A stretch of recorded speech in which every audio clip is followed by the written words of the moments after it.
What's up, everybody? It's Critical. I'm playing Ash's Cricket 2013 for the PC. Let's do this shit. I've been playing this for right around 3 hours now. I still don't understand the controls, nor do I understand this sport. But I've managed to get 2 outs, and I think I got like 3 points. I don't know what that means, but out of 3 hours of gameplay, I'm assuming that's quite a spectacle. I've lowered the entire rating of my starting lineup to the lowest it can possibly go, so let's see what happens here. Throw some heat. Oh yeah, look at that speed. It's blistering. Well struck there. Oh, nice fielding. Nice fielding. Catch. Yes. Extraordinary fielding, gentlemen. Keep up the good work. Alright, let's get him with another Lardist. You son of a bitch. Get him with some more. Here we go. Max power. Oh, shit. I'm surprised he didn't explode. Lardiston doesn't even give a shit, though. Look at his face. That's the face of a stone-cold killer. No ball. You damn right, no ball. It's embedded in that man's stomach. Don't even try to find an exit wound. It was indeed a free hit. He didn't even see it coming. Let's keep the top spinner. It's working for us so far. Max power again. Take this, bitch. Lucky hit. Ooh, extraordinary catch, number 33. Welcome to ESPN's top 10. Damn. Oh, fuck, what now? Of course, no ball. For 3 hours now, this golfer's just been standing here calling no ball left and right. Every time I throw the damn thing, he calls no ball. I don't know what it means. Am I pitching right? Am I pitching left? Right, left, right, left? I'm pitching right, you bastard. Oh, I caught him off guard now. Enjoy the noisy cricket. Oh, what the fuck? Is that a phantom on my team? It went right through 66. Either you two want to get that? Alright, no. Alright, he's got it. Good. At least someone has a sense of urgency on this team. Did he eat the ball? What happened? Oh, there it is. Nice catch. From the... Oh! Just surveying the field like any professional would do. You got to keep 360 degrees awareness, ladies and gentlemen. The meat grinder formation. This just isn't fair anymore. I'm going to win, no problem. I can't lose. This is just going to be too easy. But I need an easy victory. I just want to win a cricket match. My troops are in the taking a shit position. We can't fail. There we go. Worked like a charm. What happened to the ball, though? Where the fuck is the ball? No, no ball. It was never there to begin with. What was I thinking? It was just a magic trick, an illusion. What I've really been throwing is my patience. Because I've been sitting here for 3 hours playing Ash's Cricket 2013. And I'm having a blast. Nice catch, number 24. Why exert any effort when you can just wheel the ball to your hand? It's fantastic. You've lost your mind. You have absolutely lost your marbles. You can lasso and throw your rope around all you want, whatever the fuck you're doing with your hands. I just don't believe you. These are legitimately good plays I'm making, and you seem to discredit them. It's ridiculous. Oh, there you go. Now you're interfering. Fuck me, jeez. Interfering with the game. You caught the ball that time, ref. I watched you. Oh, and that ball's there. That's not a no ball. You're holding it, therefore the ball exists. You're the gate between the real world and imagination. Of course, this dude cranks a fucking home run on me. Oh, shit! Where'd this guy come from? I put all my players in the infield. That must just be a spectator that hopped on the field to help me out. Just what the doctor ordered. Can you handle the fastest bowling in the East? Eat this, you shitter of wax. Damn it. And go get it, 66 and friend. We're having a little race between two teammates here. Who's gonna win? Who's gonna win? Oh, neither of them got the ball. Speaking of ball, Mr. No Ball's on his high horse again. Oh shit, 4. A little different than just no ball. Doing a little one-arm sprinkler thing with his hand. I welcome the little change up there. I don't know why he's calling 4. We're not playing golf, and no one was in danger of getting hit by a ball. But at least it's something a little bit different, which is encouraged here. Oh shit! Damn it! A little rematch here between the two friends. Not gonna know who wins because the camera angle's fixated on 99's ass. Goodness fucking me! Number 24 nearly had his head taken off. The ball went right through his throat.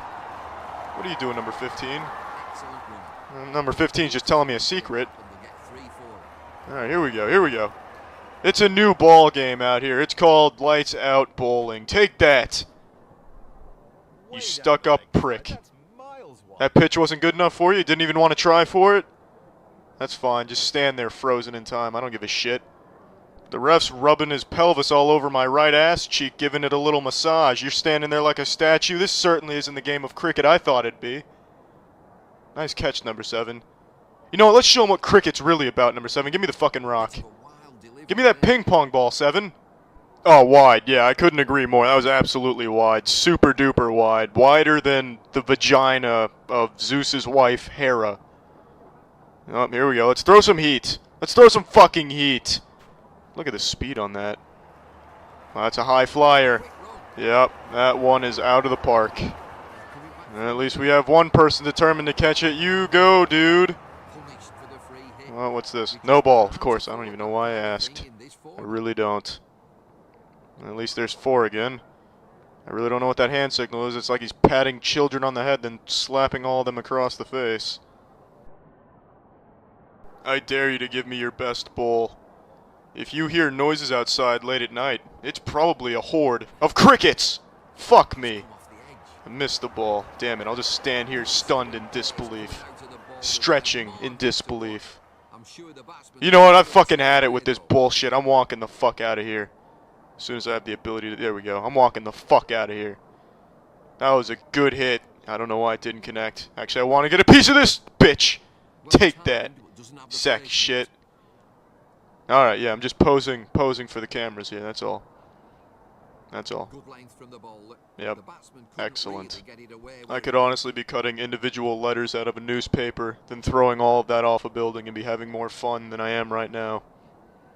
But you know what? I'm still gonna get a fucking home run right here. Give it to me! Show me what you have! Ref, he hit me. Ref, yep, I'm charging the bowler's mound at my own pace. I'll be there soon enough. I'm angry and I'm charging you. I'm approaching you with violent intent. If I'm walking through a field of uncut grass, I'm bound to see a cricket. Here you go. Oh shit, shit! What? Oh shit! We're celebrating, I did something right. Out. Holy fucking goodness. One day is right. One day is today. I got the out today, and it is the only day I will ever get an out. Today is that one day. Holy shit. Alright. Oh, I'm done playing this. That was exciting. Well, that's the end of this video. Remember to rate the video, comment the video, and subscribe if you want to see videos similar to this one. See ya. Did you see the hazing incident? No, it's the hazing incident. It was Iowa State. The body cam was wild. Actually looked like a scene from Weapons. Alright. You've piqued my curiosity with that one. Scene from Weapons, huh? Oh, wow. What? Does anyone want to be forthcoming on what's going on? Anyone? As advertised, that does feel like something straight out of Weapons, huh? This was 2024, so they certainly weren't doing the Black Beetle challenge either. Oh, wow. Now that is interesting, isn't it? They're in low power mode. Because you gotta see it from my perspective. What the f did I just walk into? Police and firefighters responded to the Alpha Delta Phi fraternity house after a fire alarm went off. Ah, okay. This is where we left off in the other footage, okay. Yeah, so I guess all the dudes down there were rubbing together too fast and set off the smoke alarm. Pretty good, how are you? Good. Hey, Cody.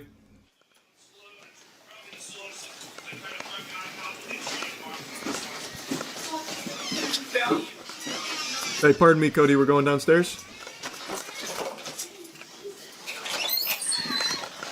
Hey guys, what's going on here? Oh, the firefighters were the first ones to see it. What's going on? While downstairs checking the fire alarm, officers stumble upon a fraternity hazing situation. Sam Hell's. Yeah, I'll definitely need one. What in the Sam hell? Alright, who's in charge? That'd be Cody. Looks like we have quite a bit of hazing. So I'm gonna ask again, who's in charge? We can talk upstairs. No, we're gonna talk right here. Who's in charge? A couple of us are. I mean, I don't know. I don't know what to tell you. Okay, well, we need to find someone who's in charge, All right. because this is ridiculous. Hey, this stops here, guys. This is a police department. This. Oh wait, so they weren't shirtless initially. Whoa, what? Were they making mud pies and having a food fight? So they weren't shirtless initially. What did they take the shirts off after the officers like went upstairs? When did that happen? Stops here. Who's in charge? They're upstairs. Who said that? How about we stop? You're start excommunicado. Everyone take their blind What frat is this? Alpha Delta Phi. You're out of here, bud. Someone tell Cody. folds off.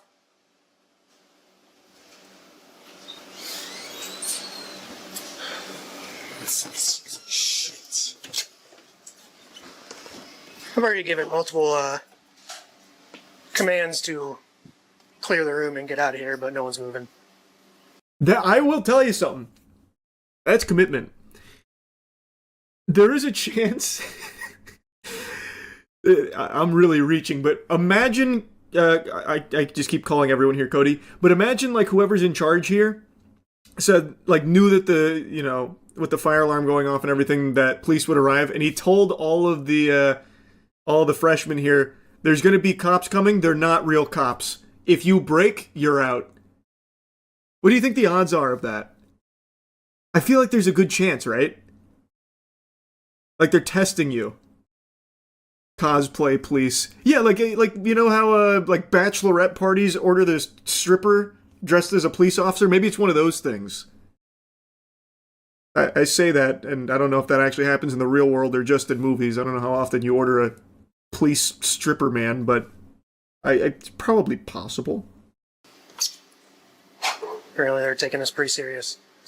I guess. You in charge? You said Still haven't found out who's in charge? might want to ask our house dad.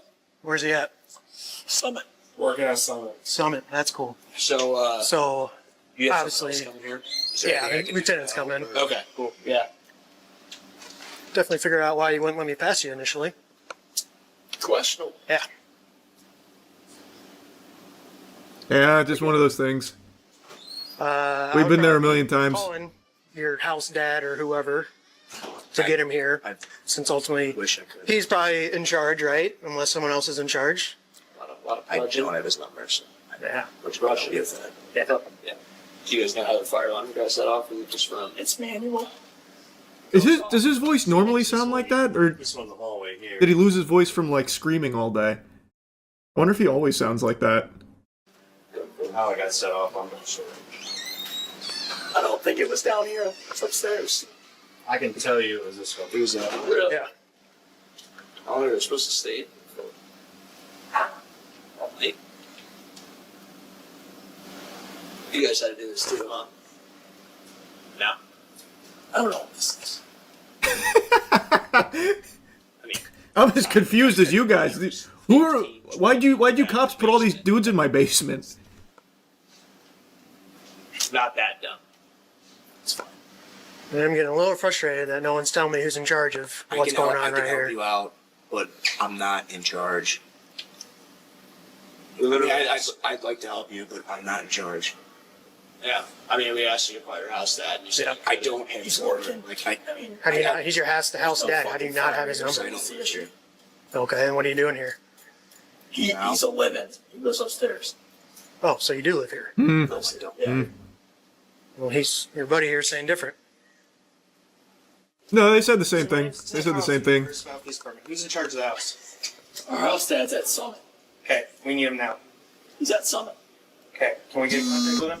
I don't know. Here's the deal. From what I'm being told, this is I don't know what Summit is. Does that mean he's like off the grid or something? What's Summit? We can't get House Papa on the phone? Dude's on Everest. Oh yeah. Okay, that makes more sense. Yeah, that's why he's unreachable. I get it. Probably just a town nearby. Yeah, no, that makes sense. This is like shutting down chapter type stuff. I need to start talking now. It's 1 o'clock. Yeah, that's fine. I need to talk to people. You call Summit. Can I call Summit? Yep. I'm not calling Summit. I have no contact with Summit. Who is Summit? No, Nobody in here. Jesus, has like the any way to elusive man. contact the guy that's in charge of this house. This is all going in their apartment, so we're only making the situation that much worse. Okay, I'm gonna be honest. What is the situation? He's talking about shut down chapter stuff. Clearly, there's no fire here, and there's a bunch of weird dudes in the basement. But is there, like, maybe there's something I'm not understanding? Like, I don't even know what the hazing is. Just stand in the basement and be weird? I guess I don't know what the hazing is. Maybe there's something I missed. They were ghost hunting.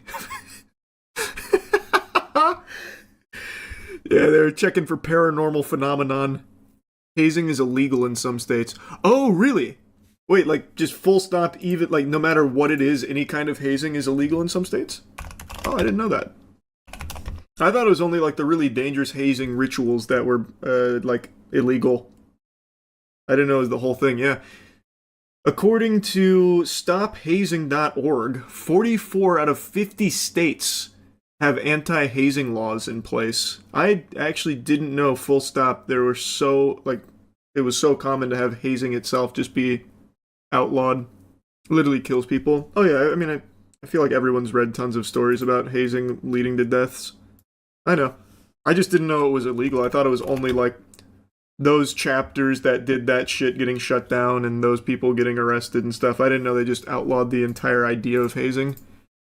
No contact. Okay, we need to find somebody that does. No one does. He's a house dad. Aren't you all supposed to have contact with him? I never see him. What's his name? Eric. Eric, you don't know his last name? I got a buddy named Eric. A couple different code That violations. guy can do anything. So what's going on in here? You don't know? You're just blocking the door so we can't see you live here. How does nobody live here then? Just hanging out? You tell me.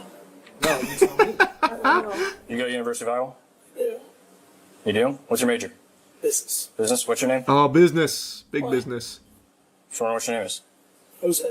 Jose? Jose, what's your last name? What? Phone who I'm talking to. I want to tell you that. I don't want to tell you that. Okay, how old are you? 21. All right, Want to yeah. see my ID? Yeah, you got an ID or anything to prove?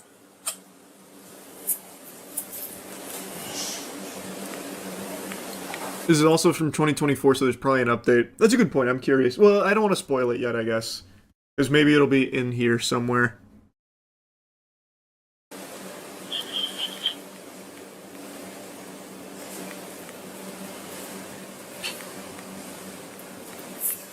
Why not Jose?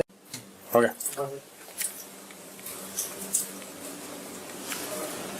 Hey guys, when did you Is anyone in here that needs medical when did you all take your shirts off? When did that happen? Is anyone here that is against their will? Guys, I just took a peek in here a second ago. You guys had shirts Anyone here on. who is not participating in this, i.e. a leader? Is there anyone with any sort of physical injury? Oh. I'm almost. Huh?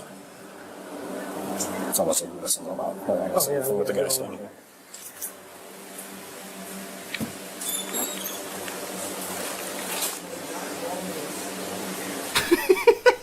What's all over you guys? It's just water. Fun juice. Hi. I'm not sure if someone. You? Come here. It's Arena. Those old lights. Nope. You're gonna stand right over there. Why? Because I'm telling you to. It's my house. It's your house. You're responsible for everything that I'm happened in this today. fraternity, so. So, okay. Check in right there. Get up against the wall.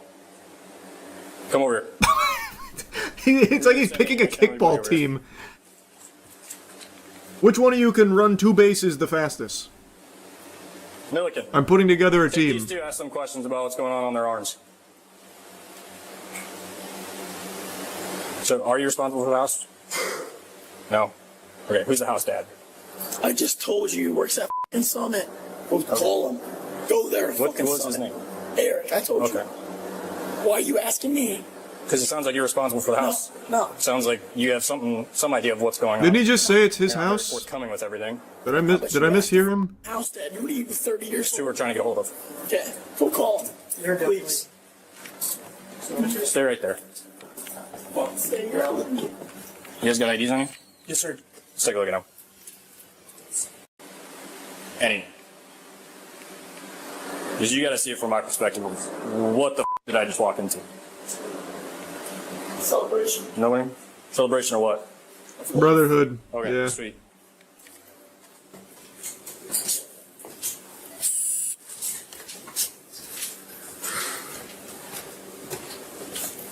Okay, you two. The reason I pulled you guys aside.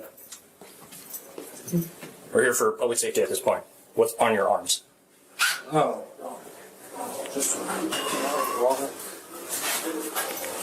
Where are you guys going now? Oh, we're going to the house next door. There's like 7,000 other dudes in that basement, so we're gonna go join Okay, get you them. back down here. We're gonna form like a giant like Megazord together. We're gonna fucking huddle on top of each other and be like Voltron or something. What an interesting thing to stumble upon, huh? Well, I wonder what set off the fire alarm. This guy's got grass and shit all over him. What did they do? Have him roll around in dirt? He said someone manually pulled it? Well, that was... Wait, did the guy with the wacky voice say that? Because I might have... I didn't understand that if he did. Oh, okay. Yeah, no, I didn't hear him say that then. I should pay more attention to the subtitles on that guy. We may never know what truly happened. Perhaps not. It'll be one of life's greatest mysteries, methinks. It's on your neck. I don't know. I can't see. That looks like blood, is it? Shining your light. Is it blood? That's what I'm asking. Want to taste it? No. Okay. You see why we're here? Why we're asking questions? I don't know. Get the wrong guy. He sounds like a Muppets character right now. Again, I don't know if that's what like his normal voice or something, or maybe he smoked too much or screamed too much. I'm not sure, but it is fucking incredible. This whole video is like, if I saw it in a movie, I think it's like way over the top, like too ridiculous to be real. This is incredible that it's all come together like this.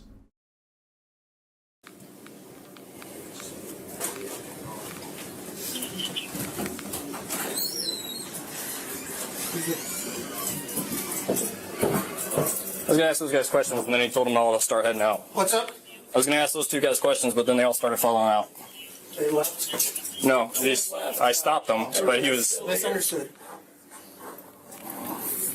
Did you pull these guys out? No, I went to go talk to those guys, and then they started coming out. Why did we come out? They're like weeping angels, man, but like opposite. So when you don't look at them, they start changing position, taking their shirts off, and walking away very slowly. You gotta keep eyes on them if you want them to stay, man. It's like he's never played Five Nights at Freddy's. Yeah, we had, at the frats where I went to university, there was hazing, which is why I didn't know it was illegal. It wasn't exactly like a well-kept secret or anything, but it was nothing extreme from what I remember. It was like really trivial shit. I didn't know. So I said that. I said they should come out. You said it? I did. So you're in charge. Not I in know you charge. said you're not in charge. Not in charge. Okay. You president? Yes. Step aside. The officers finally speak to the fraternity president. I'm going to tell you first and foremost, I'm a little frustrated, but Yeah, I'm a bit peeved, if you can believe it. what's going on tonight? It's their lead up to initiation. Okay. Yeah. What's the deal with what are we doing in the basement? They're It's a brotherhood basically a ritual. where they're blindfolded Okay. and get messed with. Okay. So the entire time that we've been here, which has now been I think 15, 20 minutes, we have been demanding to speak to somebody in charge where nobody knows you apparently in the house. Okay. Nobody knows who's in charge. Like, here's the deal. We have a hazing event, right? We're going to do a report because we responded to a fire alarm, which we were trying to get people to evacuate because of the fire alarm. But from my understanding, you guys refused to evacuate from a fire alarm. after an officer is ordering everybody to vacate the premise. And then on top of that, we find this hazing event. We want to speak to somebody. Well. In all fairness, officer, we don't know if it's a hazing event. This could have been a LAN party. I'm pretty sure I saw a computer somewhere over there. They could have been all huddled around watching fucking Worms Armageddon with their shirts off, covered in mud. It's very... We can't rule out that possibility. Nobody knows anything. Nobody knows anyone. Nobody knows what's going on. This is going in a report. The University of Iowa is going to see this. Okay. And with the stuff going around across the country, students dying from hazing events, I'm not saying it's to that level. I'm not saying any, but the university has a very, that does happen all the strict time. policy. That is very on true. hazing. If I can't talk to people, and if people aren't going to cooperate with me, that's their right. They don't have to speak to me.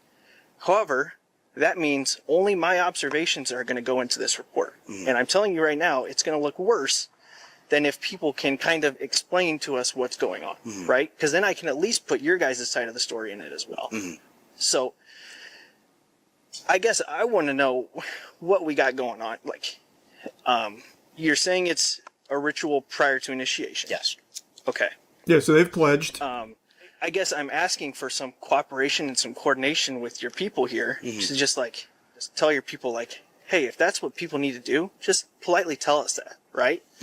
So I guess I'm looking for you to kind of be a leader here and help us out a little bit and start trying to keep everybody in line. Yeah, Okay? I apologize. Okay, let's go back inside. I just want to, if we can get that guy out of there, I just want to coordinate some way to make sure that there's no injuries, there's nothing. Where did They're downstairs. Which guy? President? Yeah.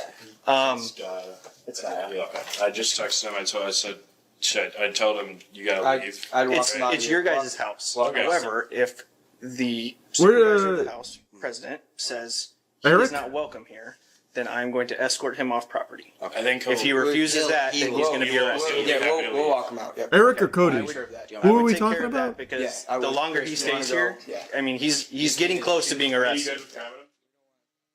The next day, police pay a visit to Joseph's apartment after he was very uncooperative the Oh. day before. Cody, yeah. After 10 minutes of talking, he again proved to be uncooperative and difficult to deal with. So you interjecting yourself into that conversation, what good does that? They don't need to talk to the cops. I don't even. Why are speak to you right deciding who they need to talk to, now. though? I'm just saying, they're my buddies. They're my He's like the friends. Lorax. He speaks for the trees, brother. I mean, he's trying to do them a solid and be the fall guy here, but he's not very good at it. He's actually pretty terrible at it. I think this was his attempt to fall on the sword, but I don't know why he thought he was equipped to handle that responsibility when he couldn't really get words out well. The police are doing an investigation. About what? They're trying to figure out what's going on in that What is? room. What was going on in the room? What have you heard? So they're doing an investigation. Yep. You don't dictate the investigation, right? Yeah, That's for the I police. don't have That's any for us to investigate, hierarchy. right? Yeah, I get right. You understand that. Yeah.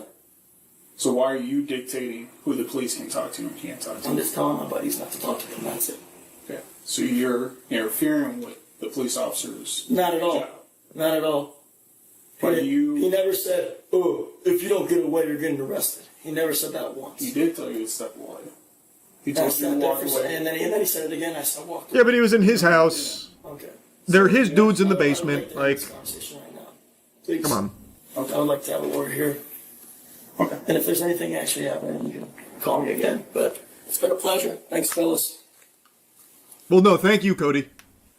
Well, I didn't catch your name. So this is Lieutenant Travis Tyrell. Travis. 122, I'll take you. What'd you say your name was? Joseph. All right. Joseph? All right, Cody. Well, we're going to be on our way now. Thank you for everything. I hope the rest of Rush Week goes well. Godspeed to you. Unfortunately for you, at this point, you're being placed under arrest. You can put your hands behind your back. Well, Joseph was arrested for interference with official acts in connection with the hazing incident. Those charges would be dropped a year later. The Alpha Delta Phi fraternity was suspended through 2029 for hazing. Oof. Oh, so they gave us the aftermath on it. I'm still so curious what that ritual was. Stand in the basement blindfolded, maybe taste a bunch of yucky sodas and try and guess which one's which. Imagine it's some shit like that. Like, it's actually the most, like, nerdy garbage ever down there. We were actually doing, like, the Laldol, and everyone that failed we just kicked out. Yeah, no, that shit's crazy, man. I bet you they still haze. Oh, absolutely, man. 1000%. It's so ingrained in it, that's always gonna happen. No matter what, unfortunately. Even though there's like tons of deaths every year. So who was the guy at Summit? Oh, Eric? Oh yeah, no, that dude never came through, I don't think. Unless he was the guy in the white shirt, but I don't think he introduced himself as Eric. Why do people go through that? Friends. A lot of people do it for friends. It's a guaranteed way to basically pay for friends. You get into the brotherhood, you immediately get yourself like a little network. But not everyone. Just a chunk of people do it for that. Sense of belonging. Yeah. I mean, I kind of put that together with like friends and immediately getting like a network of people around you. For a lot of people, it's worth the price and the hazing. Like, dues are not cheap for the frats. You are actually like forking over a pretty significant amount of money in order to stay paying for your friends and your sense of belonging.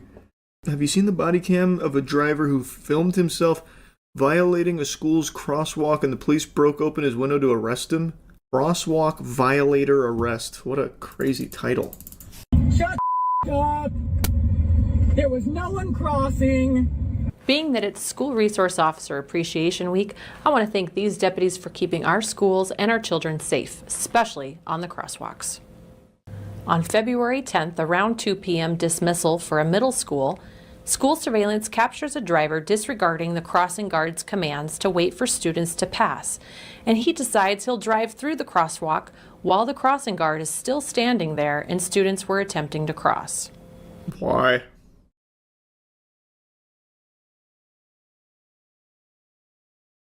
Man, must have really been in a rush to get home. Here is the suspect's angle of the incident. They posted it themselves and got 1 like. Wait, why would they do that? What? Penguinz.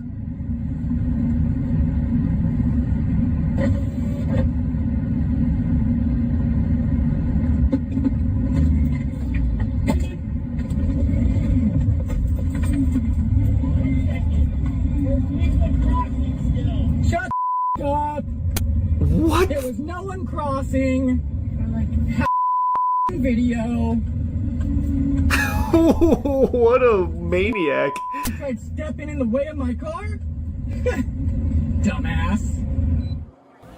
On February 11th, that voice is that is a very interesting voice. It sounds like the Canker sisters from Ed, Ed and Eddie. the deputies review the surveillance and establish probable cause for the male driver for reckless driving, and driving while license was suspended. They located the vehicle and attempted to contact him for an arrest. You're being audio and video recorded, and you're under arrest. For what? Step out of the vehicle, and I'll explain it to you. For what? Step out of the vehicle, and I'll explain it to you. Tell me your cause. Reckless driving and 2 counts of driving suspended. Step out. Oh! Yeah, no, that's not how that works. That is how that works. I did not reckless drive. I have it on video. Okay, I need you to... You do have it on video. That was very convenient, actually. I don't need to get my supervisor. Made it much easier. No probable cause.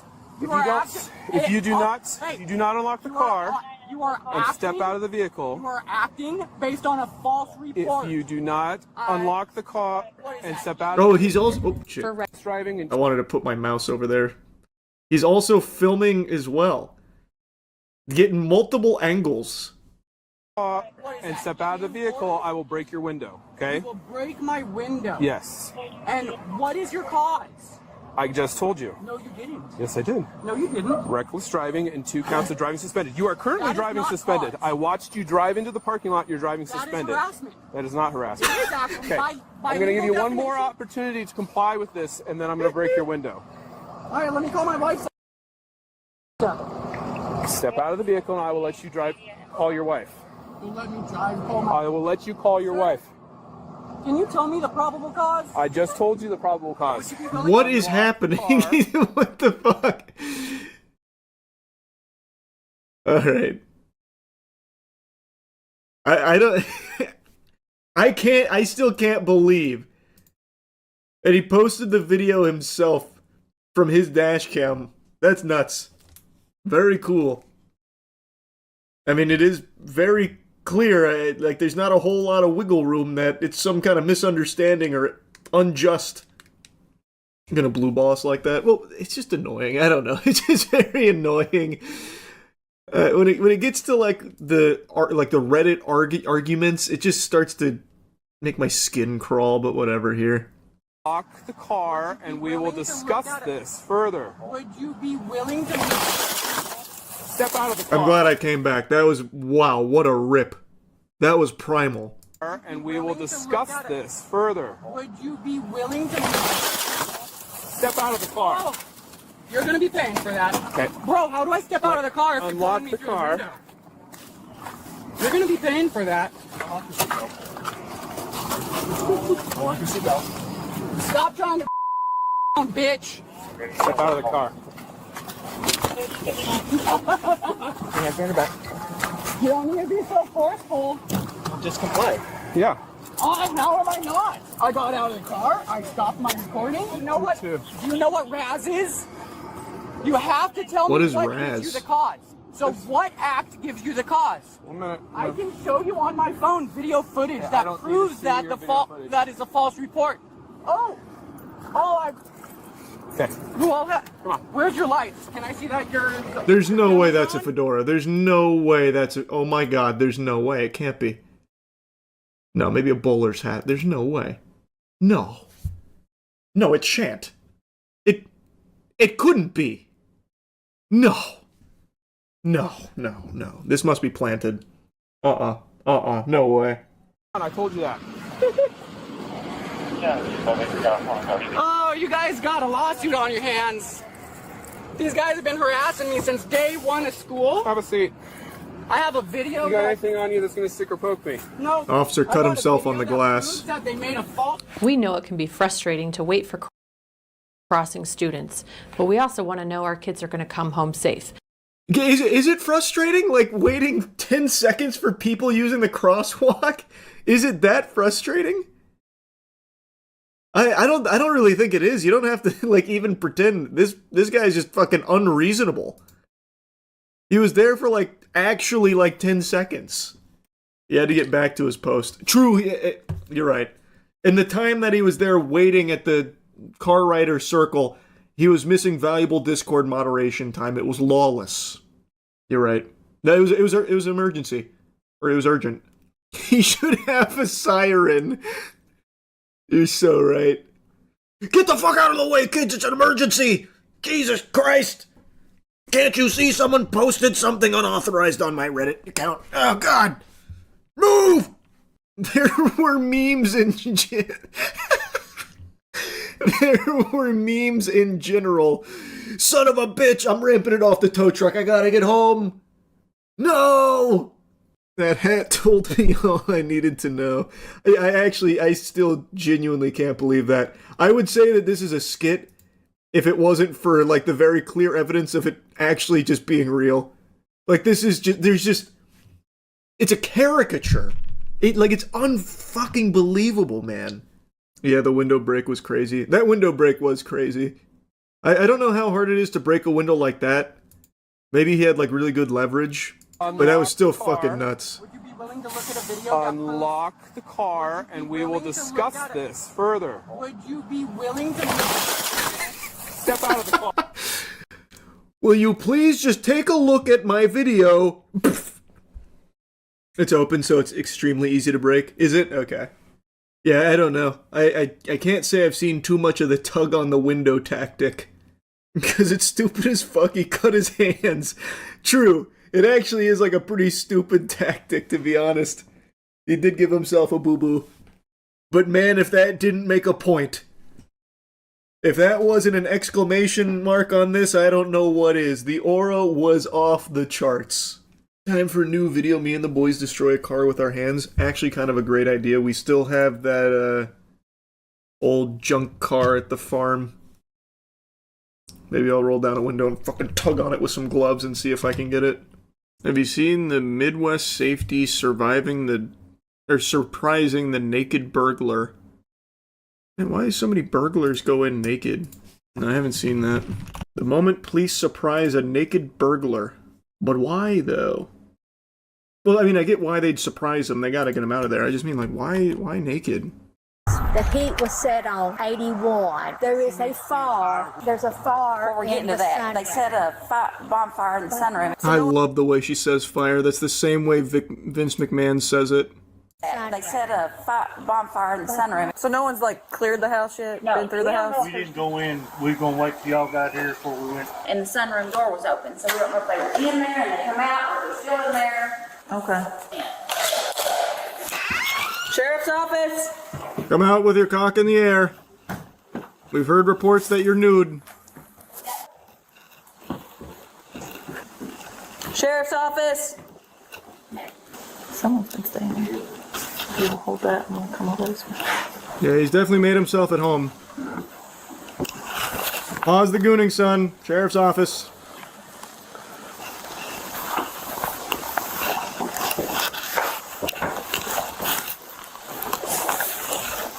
He could be anywhere. Check the drawers.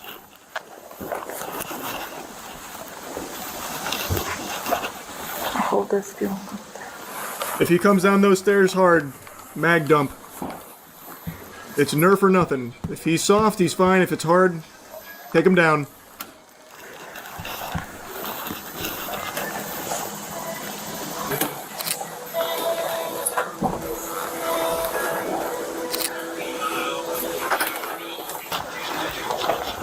We got him. Kick that shit in. Is that Ed Sheeran?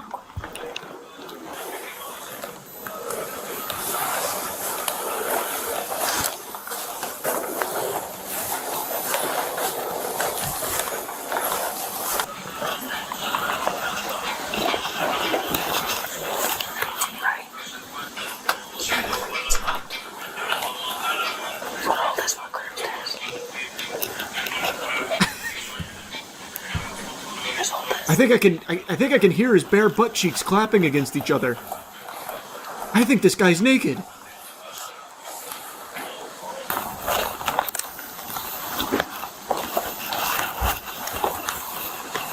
Sheriff's office. Hello?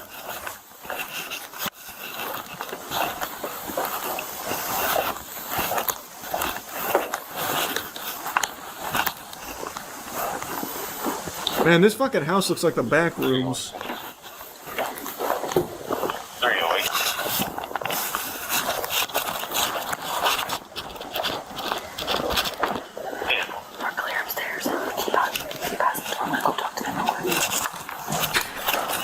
There's somebody in that back bedroom with the door locked. We're gonna wait for another unit to get here. We're gonna wait for the. We're gonna go wait for the nudie police. Back there that he could get out of. They handle these kind of things. They come out in hazmat suits.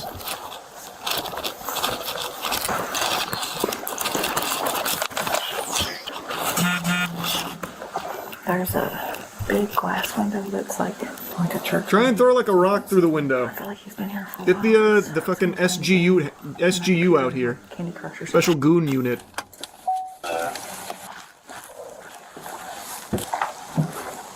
There's a bedroom door right past Val on the right. It's locked. He's in there playing a phone radio, singing to himself.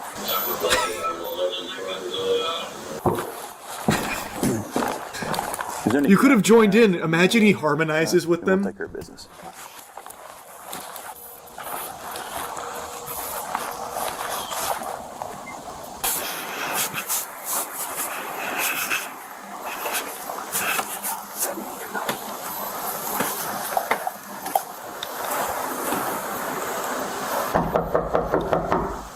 Sheriff's office. You better not be naked in there. You can open the door slowly and show us your hands. Hands. Oh, he's fully naked. Walk towards us. And he comes...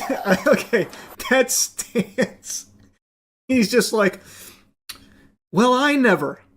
Isn't this just the pits? We find ourselves in quite the pickle, don't we? I mean, he had plenty of time to put some pants on. Stop. Turn around. Turn around.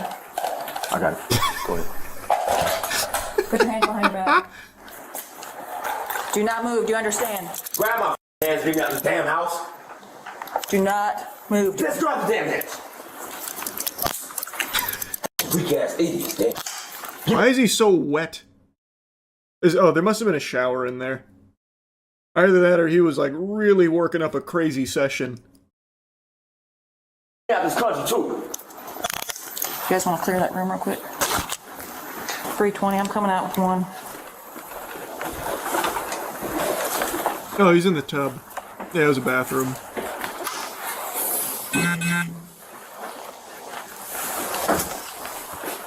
Clear.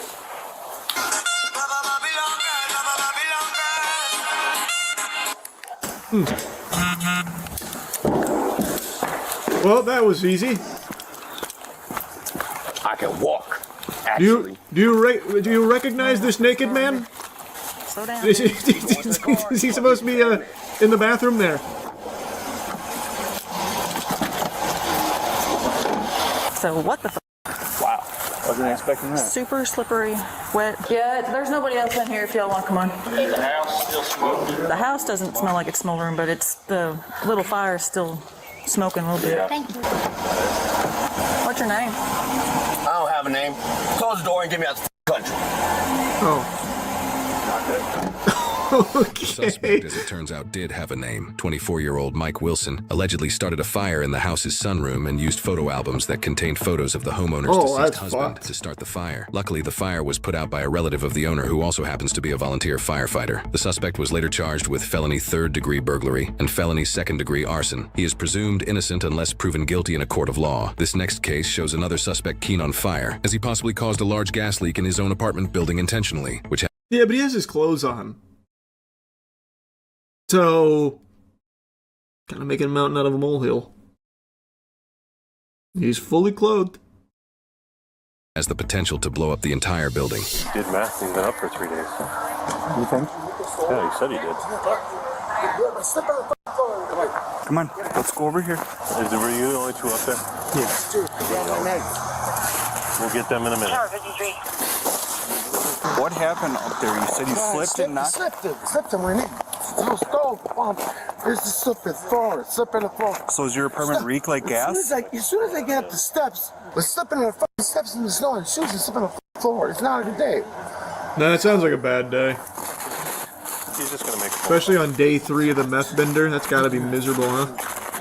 What's going on, bud? Just waiting for them to take me out. I had deep in the backyard before. This is like a put someone's back. The guys in the backyard was playing war games back there. Okay. Because they were playing war games back there, and they had the squirrel, fake squirrel thing. What? What do you mean? They got the squirrel involved in the games? That's fucking hype. They can do that?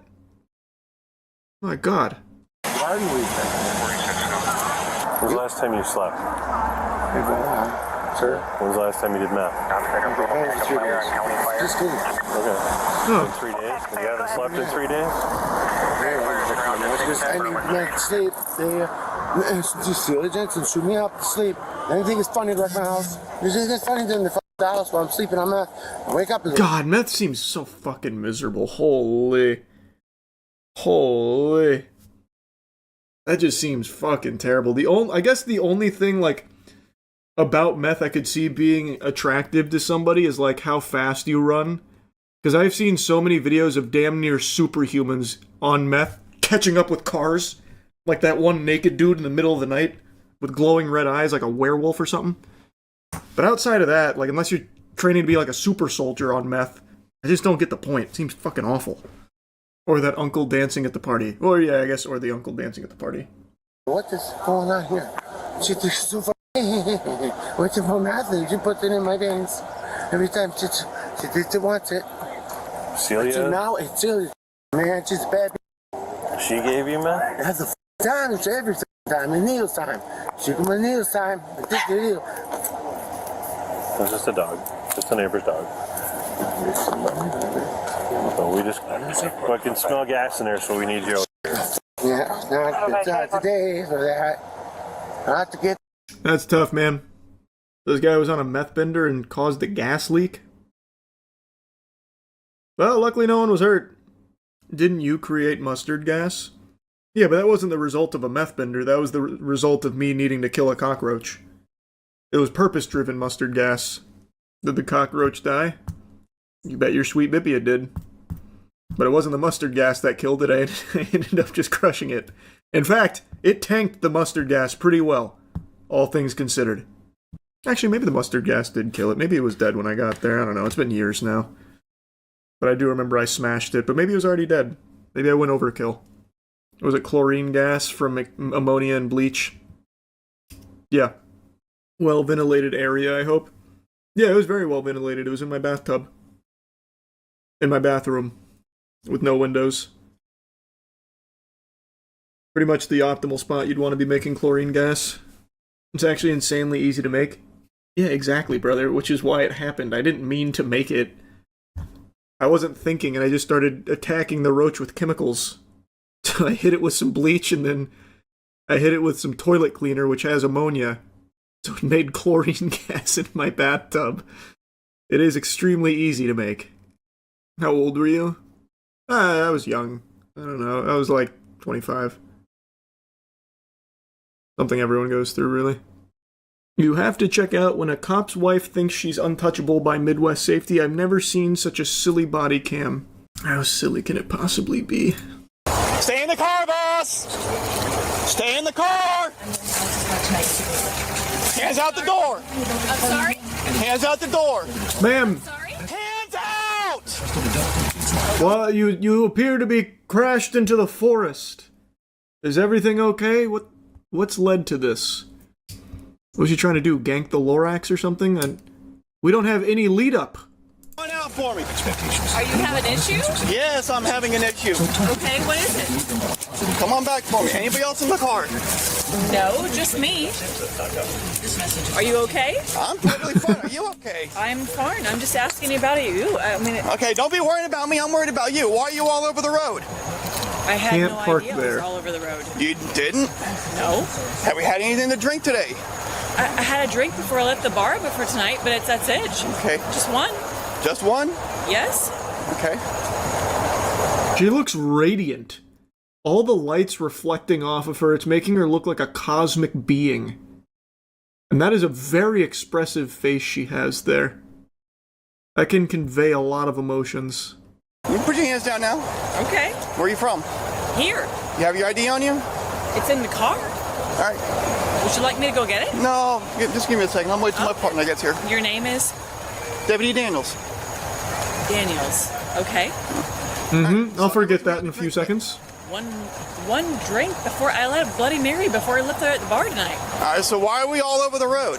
I had no idea. I mean, I have new tires, but I don't know if anything other than okay, that. I was following. You got called in by several people.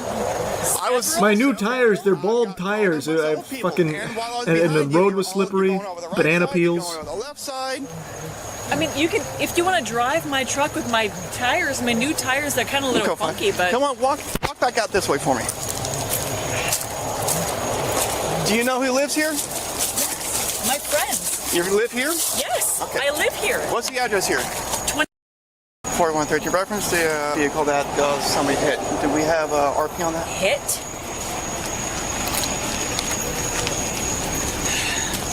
Would you mind letting me know what's going on here? I already did. You're called in as all over the road, and that you hit something. What did I hit?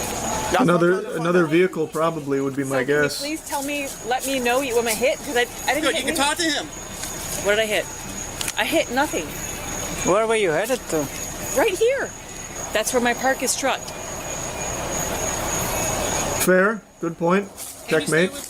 Can you please tell me what you need? Otherwise, you have to let me go. No, I ain't got to do nothing. Excuse me? I ain't got to do nothing. You're going to stay here until we're done with you. That's not... God, this is blinding. Holy fuck. Jesus Christ, that is blinding. That is like a full solar flare.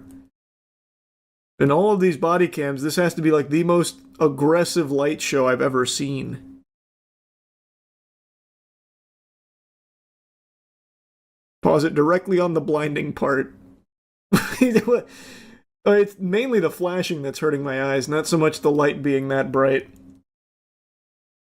You keep talking. That's it. We're done. I gotta scroll down. That is disorienting. Where's your driver's license? Where's your ID? You tell me. Ma'am. You tell me, mother...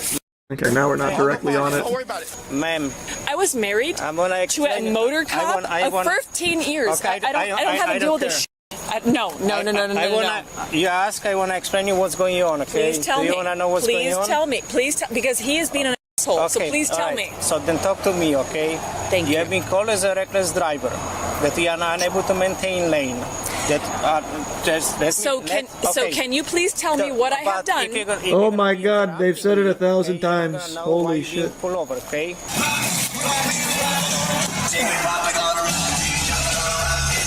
No way, that's what she's listening to. That's so hype.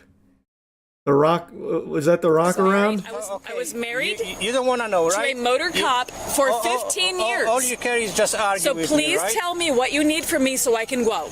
Okay. What do you need? I gotta go. Right now, you are a suspect in a hit and run case, okay? We're investigating. You are hit detained. And run?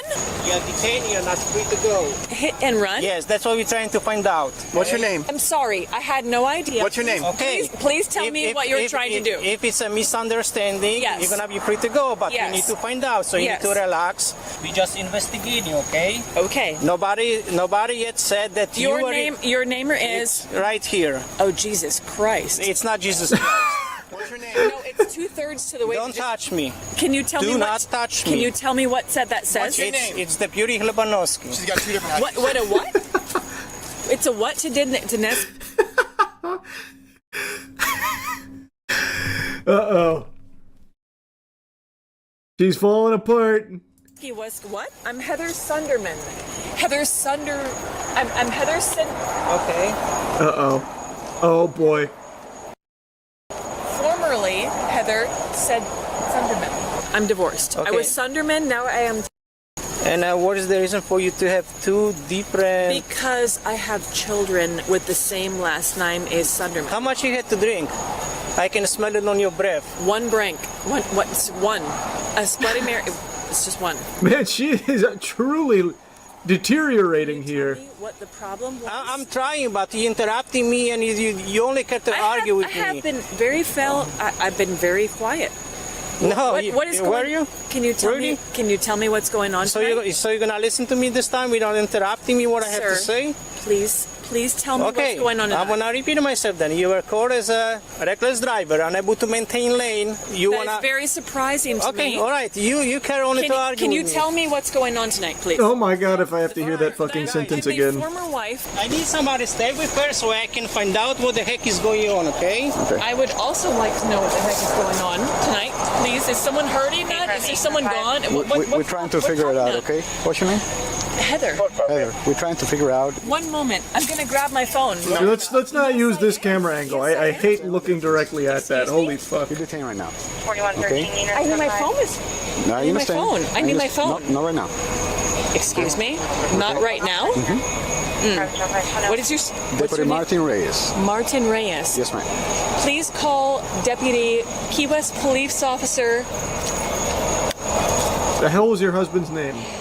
She can't remember. Bodrick.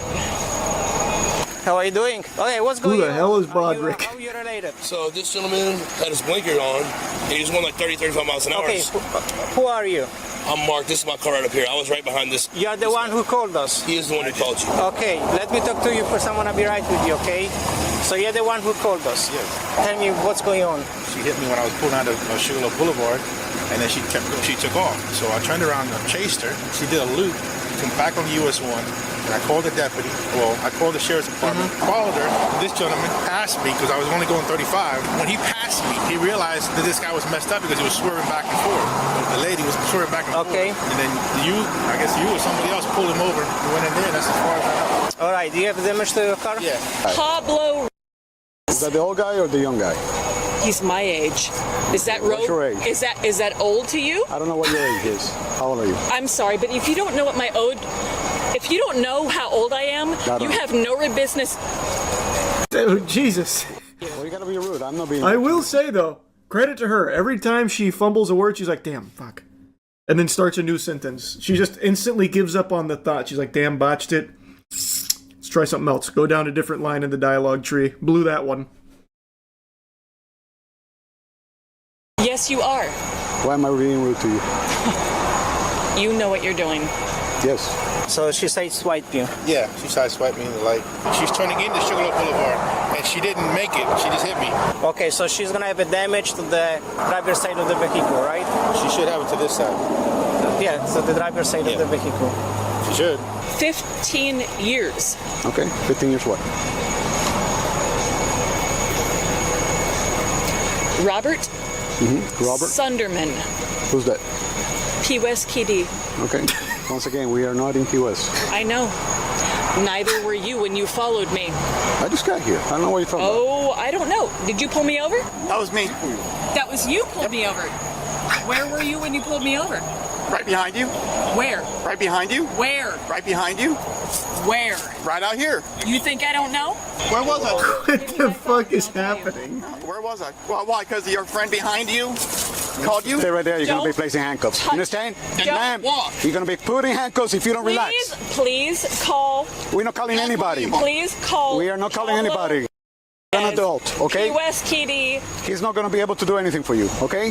Well, you don't know that. You should give him a ring first. Get him on the horn. If you keep trying to walk away, you're going to be handcuffed. Why am I detained? Because we're conducting a criminal investigation, okay? For what? For crash, hit, and run. Who did that? And how much do we really have to drink? I did not do anything. One Bloody Mary. One. Just one? One. Yes, just one. Give me my phone. You are not going to get a phone. I will cooperate. Man, you're not going back to that vehicle, okay? I want to talk to Detective Pablo of the Key West PD, and I want to do it right now, or I'm gonna mose my. You need to relax. What happened to Robert? I'm not calling him. I'm not calling gonna anybody. relax until you tell me you're gonna call him. Okay, so I was just behind this gentleman, and he had his flashers on, and was going like 30, 35 miles an hour, and I was like, all right, I gotta get around this guy. I don't know what he's doing. As soon as I get ahead of him, I see what he was doing because this person's all over the road. So I did the same thing he did. I just hung back when we were pulling up on this past bridge. You or the other officer, I saw you pull out right behind me, and I knew exactly what was going on. Then that you were waiting for that person, and that's when I pulled over to the side so you could get around me and get behind this. Okay, so you didn't. I was not damaged. Okay. No. You didn't witness the crash. No, sir. And you basically just witnessed her like being all over the road. Yes, sir. That's it. Yes, sir. All right, you're good to go. Okay. Thank you. Thank you. We're not calling anybody. Okay, you're an adult. I want my phone.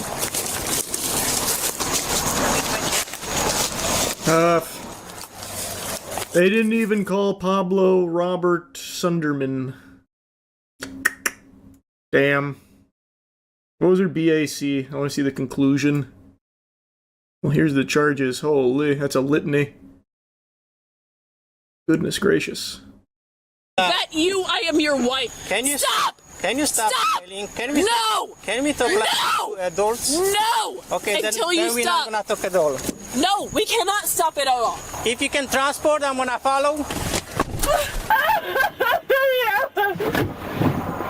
Oh man. Stop kicking! Then let me out! Arrest, okay? You guys want what's stuck in their death case on your I know. Oh. Does she live here? Yeah. She lives here, okay. Yeah. She got arrested for DUI. Did she? Yes. And she got arrested for hit and run and DUI. And she was very concerned about her dog. So I don't know if she's just making a dog up or if there's a dog here. I don't know where the dog is. She's saying there's a boss that's parked out here. I don't know what. A boss. Yeah, that's over here. Her RV. So she's saying her dog is in there. Okay. Okay, and she's very worried about her dog. She probably wants somebody to take the dog out for a walk. Can you guys take care of the dog? Yeah. Thank you. Appreciate it, sir. Thank you. That would. Nice. Pain in the She left the scene of an accident. Yes. She got drunk. Yes. Are you guys like family or? My wife is a good friend of hers. We've been helping her out. She's in jail now? She's on her way, yes. Okay. Yes. Thank you. All right, sir. Have a good night. Thank you. He didn't seem very surprised. Oh man, can't believe it. He was like smiling. I'm probably happy she's in jail, not there. He seemed like kind of relieved. He's like, oh, finally, an excuse to get her RV out of here and get her out. Look up the Karen squatter fights real estate agents from Midwest Safety. We watched that one. Pretty sure we watched that one on stream. That Karen squatter body cam was 2 days ago. Oh, then it's not the one I'm thinking of? Let me see it. Oh, you're right. This is brand new. Karen fights real estate agent over house. And this is a squatter situation? A real estate property manager calls the police after someone breaks into a home he's selling and is still inside the property claiming squatters' rights. What officers don't know is the burglar inside is the worst Karen we've ever seen. What a joke. That's not our door handle. They took it off. Oh. I can hear dogs. Damn, they even got the door handle swapped out. This is professional squatting. This is not their first rodeo. Let somebody come to the door. You look. Can you hold on? What a cheek. It's astonishing, isn't it? He looked out the window and then walked away from the door. The thing is, the only way to get the lockbox off if you don't know the code is to take the door handle off and throw it away. They came prepared. That's our standard key. That key does all of our properties throughout the U.S. How many properties does this guy have? Hi there. Hi. No. Come on out. I don't have paperwork. Why are you on my property? 1025. Come on out. No. Do not touch me. You need to come outside right now. No, I do not. I know my laws. Sir, get off of my property. Man, that dog barking in that hallway there is loud. I return adverse property. Adverse possession with title. Then you need to come out and talk to me because Okay, we have a I will realtor talk to you right there. Come outside. Respect my space. You do not have any right to come and grab me.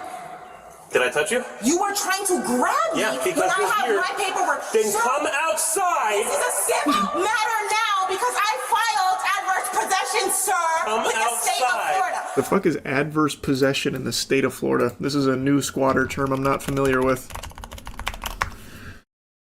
Okay. The doctrine under which a trespasser in physical possession of land owned by someone may acquire a valid title to the property. The adverse possessor to meet state-specific requirements and listed below are met.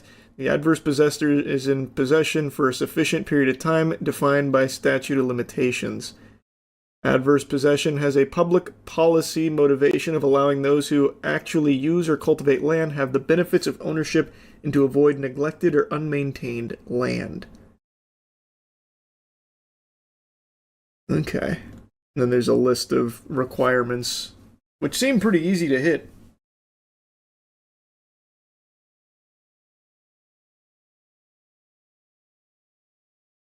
So this is basically squatter license.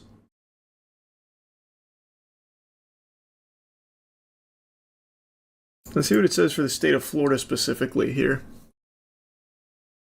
When a possessor has been in actual continued possession of a real property for 7 years under a claim of title exclusive of any other right, but not found on a written instrument.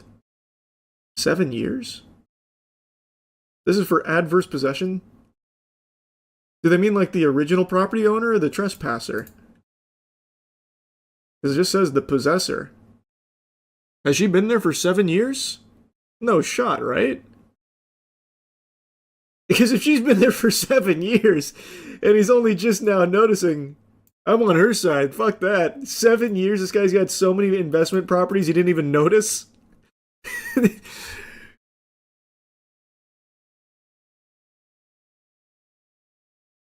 I can't believe that. There's no way. But it says in the actual state laws here for adverse possession that it has to be continued possession from the possessor for 7 years.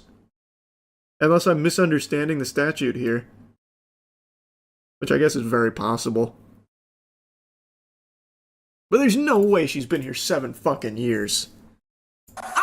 Sir, get out of my house. Hey, you can even hear in the echo, there's not a goddamn thing in that house. There's 0 items in there. my house. Adverse possession is a law that allows a trespasser to legally acquire the title to another person's property that is abandoned or not maintained. However, a person can only claim this after uninterrupted possession of the house for 7 years. I could have just waited, I guess. Midwest Safety always got the lore. Then come outside and discuss I that will discuss it. I will discuss it. You don't have no right to grab me, sir, when I have my paperwork. You are listening to one side of a story. You did not hear me.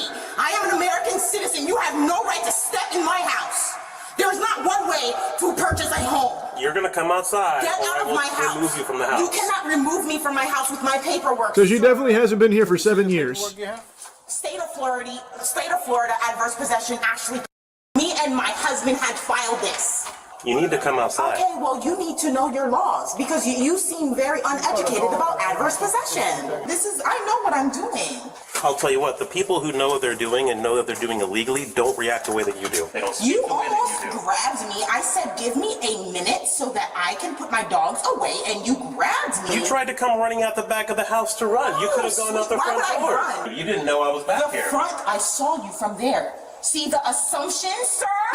One of them came and tried to break in. That was an agent trying to show the property that is vacant and is not yours. What are you talking about? First of all, it is. No, it's not. I've got all the paperwork. Real estate, an attempt to establish adverse possession with title. How long has the home been sitting there abandoned? I have every right to actually. It's not abandoned. Yes. No, it's not. It's listed in the MLS. Adverse possession. It's listed in the MLS. It's listed in the MLS. You can't grab. Man, this door is fucked up. Why is the door in such rough shape? Was this from switching out the handle? What did they do? Blast the door off the hinges 12 times and then switch out the handle? When they broke in. Oh, I guess that, yeah. What do you mean broke in? It's her house. What are you talking about, broke in? She used the key. Out here. I'm not grabbing you. You need to get out. No, he tried to grab me out of here. We filed adverse possession on the home already. Thank you. He could be on MLS all it wants to be. Okay, my God, even if they did break in, what the fuck how many times did they hit this goddamn thing with the crowbar? Oh my Lord. There's like 12 different blast holes in here. What did they do? Stick dynamite in it? My God. Is still a law, sweetheart. Thank you. Milo, come inside. Come inside, Milo. Don't sneer. I just did. You'll be out, don't worry. I don't care. Yeah, you will. I paid already. You'll be out. I already paid. You'll be out. Went to the... You'll be out. I'll be back in 30 days with the sheriff and you'll be out. Yeah. Trust me. Yeah. Yeah. So, okay. Yeah. Don't worry. You'll be out. Adverse possession. Smarty pants. What's smarty pants? Out you go. Yeah, whatever. What's adverse? He's trying to say it's abandoned. It's not abandoned. There's a sheet in there where the contractors come and clean it every week. It's not abandoned. It's listed. It's been listed for a year. We have showings all the time. Okay, so it definitely hasn't been 7 years. It's not an abandoned property. So she's lying. She doesn't know what she's talking about. There's a certificate of title. And he's showing us the certificate of the title right now. Select Portfolio Servicing. There's my listing agreement from Select Portfolio Servicing.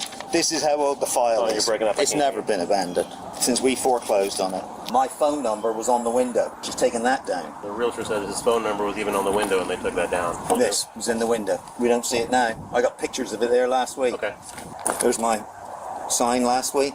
And there you can see the lockbox and our brass door handle. Gone. With all the paperwork and photo evidence the property manager has, officers determine he's correct, and the Karen has no authority to claim adverse possession on the residence. Now they just need to figure out how to get her out of the house. Here's where we're at. So cleaners come in every week, he said. How long has she been there? It'd be less than a week, presumably. Right? That seems pretty easy. It's squatting. They changed the locks, took the locks, that's that. So we have authority. If you want to break the door down, we can go in and remove her forcefully. We can arrest her with trespassing and theft for stealing. Please show mercy on that door. It's been through enough, man. Yeah. Would you rather do it the safer way with minimal risk of damaging the property and doing, like you said, doing the 30 days with the sheriff's office? Or are you wanting her removed immediately now? Because if that's the case, if she doesn't let us back in, if she doesn't come and agree to open the door, which she may not do now because she knows she's probably in the wrong, you will have to be responsible for breaking the door down and paying for the damages. Well, it's our property anyway. We have whatever damage. Brother, please, have you seen what that door's been through? In the month oh, God. And the money they're going to cost us by not being able to market it. I can't answer that. No, exactly. So you don't think she's going to come to the door anyway? I mean, we can try again, and I would have German go up there because she doesn't like me clearly, so she might be willing to come back to the door once he goes up to it. What do you think? Try it. Let's try that. Oh, no. It's not going to work. Can we see that paperwork again, please? Can we go to the back? I filed an adverse possession. Can you just meet me in the back door? Because I need you to show me that paperwork again. She said she's coming out? Yeah, she says, stay right there. She's going to show me through the window, I guess. He's the one that's going to need to breach this door. Can he give us permission to kick it in, or does he have to be the one to actually do it? You're going to make a 70-year-old man risk his old limbs for kicking the door. God damn right. You get up there and you kick that fucking door in. He's a senior officer. He's a master police officer, so he knows this stuff more than I do. Yeah, let's check the back door.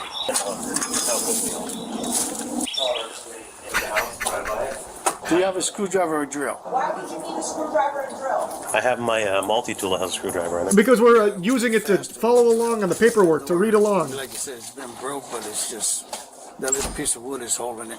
Ma'am, you're going to need to come outside. At least open the door. Why? Because I'm ordering you. You are not my authority. If you refuse to follow that order, you will be arrested for resisting. Do you want to be arrested for resisting? Resisting what? I have my paperwork. Resisting a lawful order. Give me a second, I'm recording.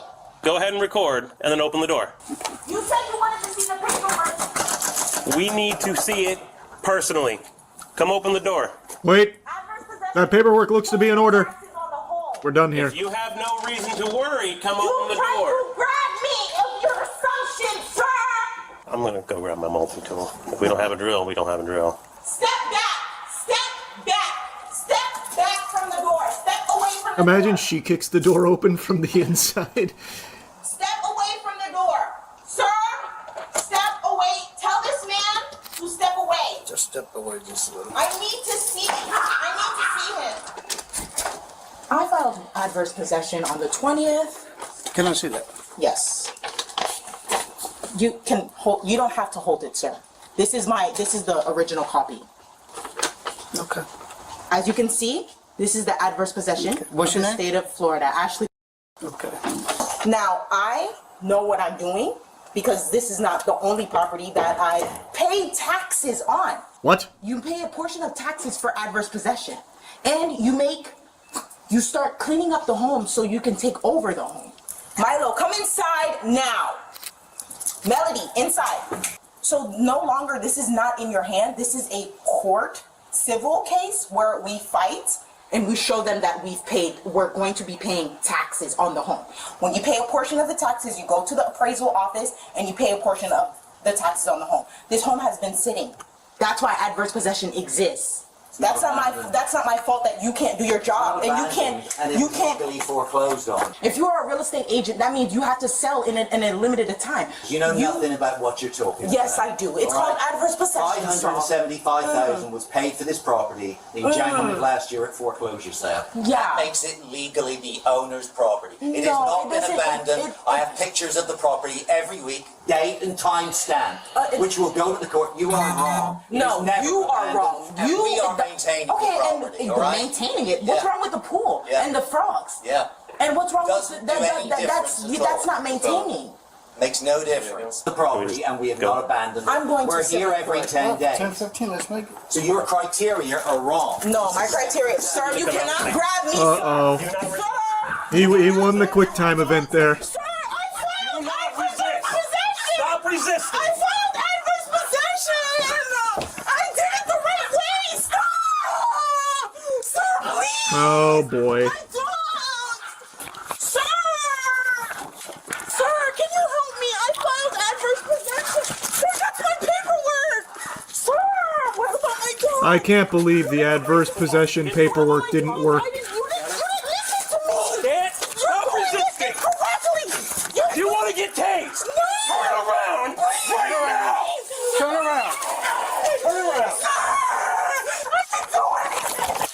And to think, all of it could have been solved if they just paid closer attention to that paperwork.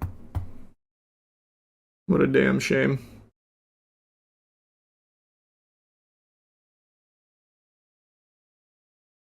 This house is completely empty. Completely empty. She must have just got there that afternoon. There's some stuff in there. Paperwork. A single smart water.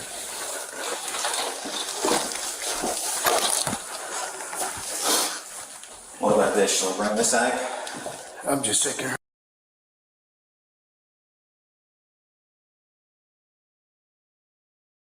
Also, this house looks huge on the inside compared to the outside. Look at that fucking space.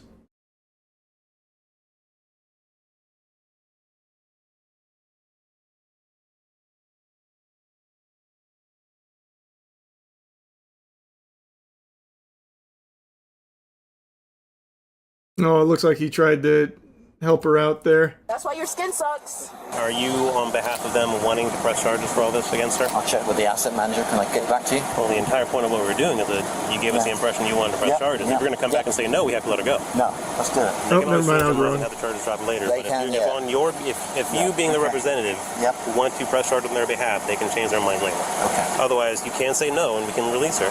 Let me ask you a question. What do you think we should do then? I cannot give you legal advice. I mean, regardless, I'm going to arrest her for the resisting charges. And damage?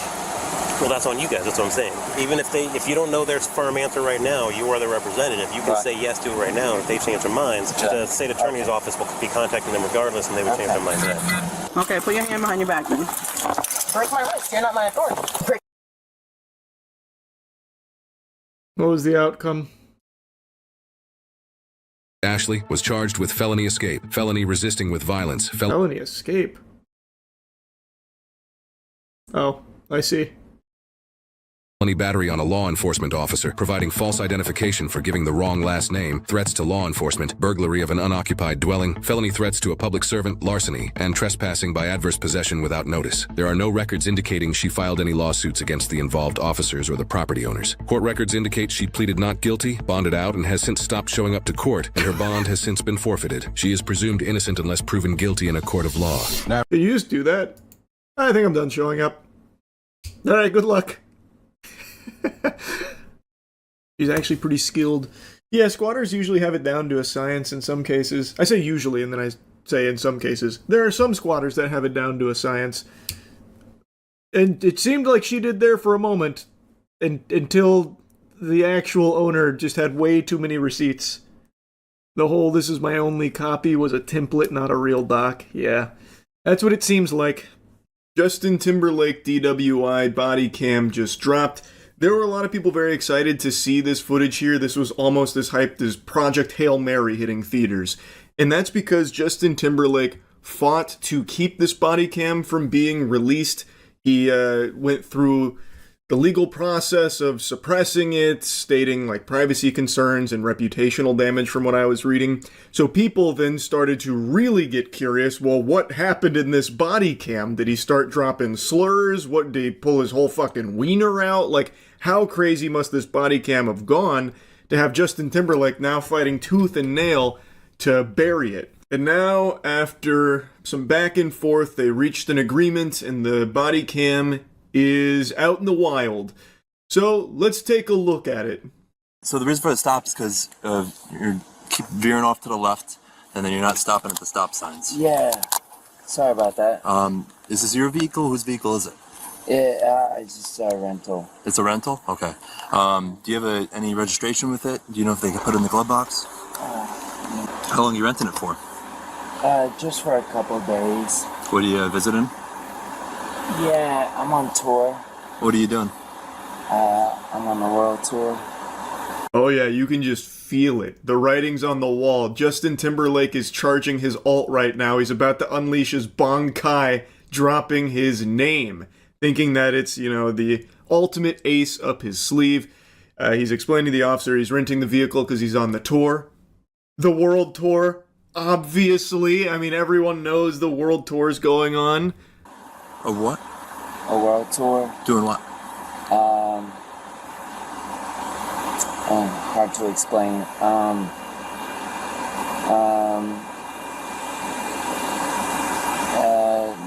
World tour. I'm Justin Timberlake. What's your name? Justin Timberlake. You are Justin Timberlake? Yeah. Do you have a license with you? Yeah, I do. There it is. He alted. I'm Justin Timberlake. Now, it does seem like he didn't want to utilize his noble phantasm there, releasing his name like that. It feels like he was trying not to, but couldn't figure out any other way of explaining the world tour. So then he says, I'm Justin Timberlake. And I'm guessing he was expecting the officer to get down on his hands and knees and start kissing his feet. My apologies, Mr. Timberlake. I had no idea. I couldn't say, I can't wait for the world tour. Can I get some tickets? But that's not exactly how it unfolded. I also don't really understand why it was so hard for him to explain what the world tour that he referenced is. How difficult is it to say that he is a performer? He sings and dances, right? It couldn't have been that hard. It's not the most confusing thing to explain. He wasn't out there trying to solve a fucking Millennium Prize problem here in mathematics. Unless Justin Timberlake believes that he's much more than a singer and a dancer. He's I'm an artist. In fact, I don't even like that nomenclature. I'm something of a divine creator of entertainment. So I'm finding it a struggle to explain this world tour to you. So, Justin Timberlake, perhaps you've heard of me? And then when we do this, just like you're doing right now, arms, feet together, arms by your side. You're doing it just now. I'm just going to re-explain it before we continue, okay? Arms by your side, feet together, and then you're going to keep your head straight and just keep your head straight. Only follow with your eyes, okay? Okay. You understand that? All right. Yes, sir.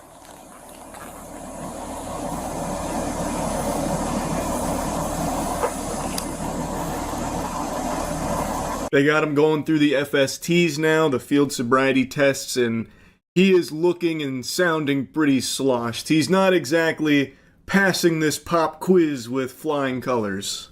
Put your left foot on this imaginary line. This one?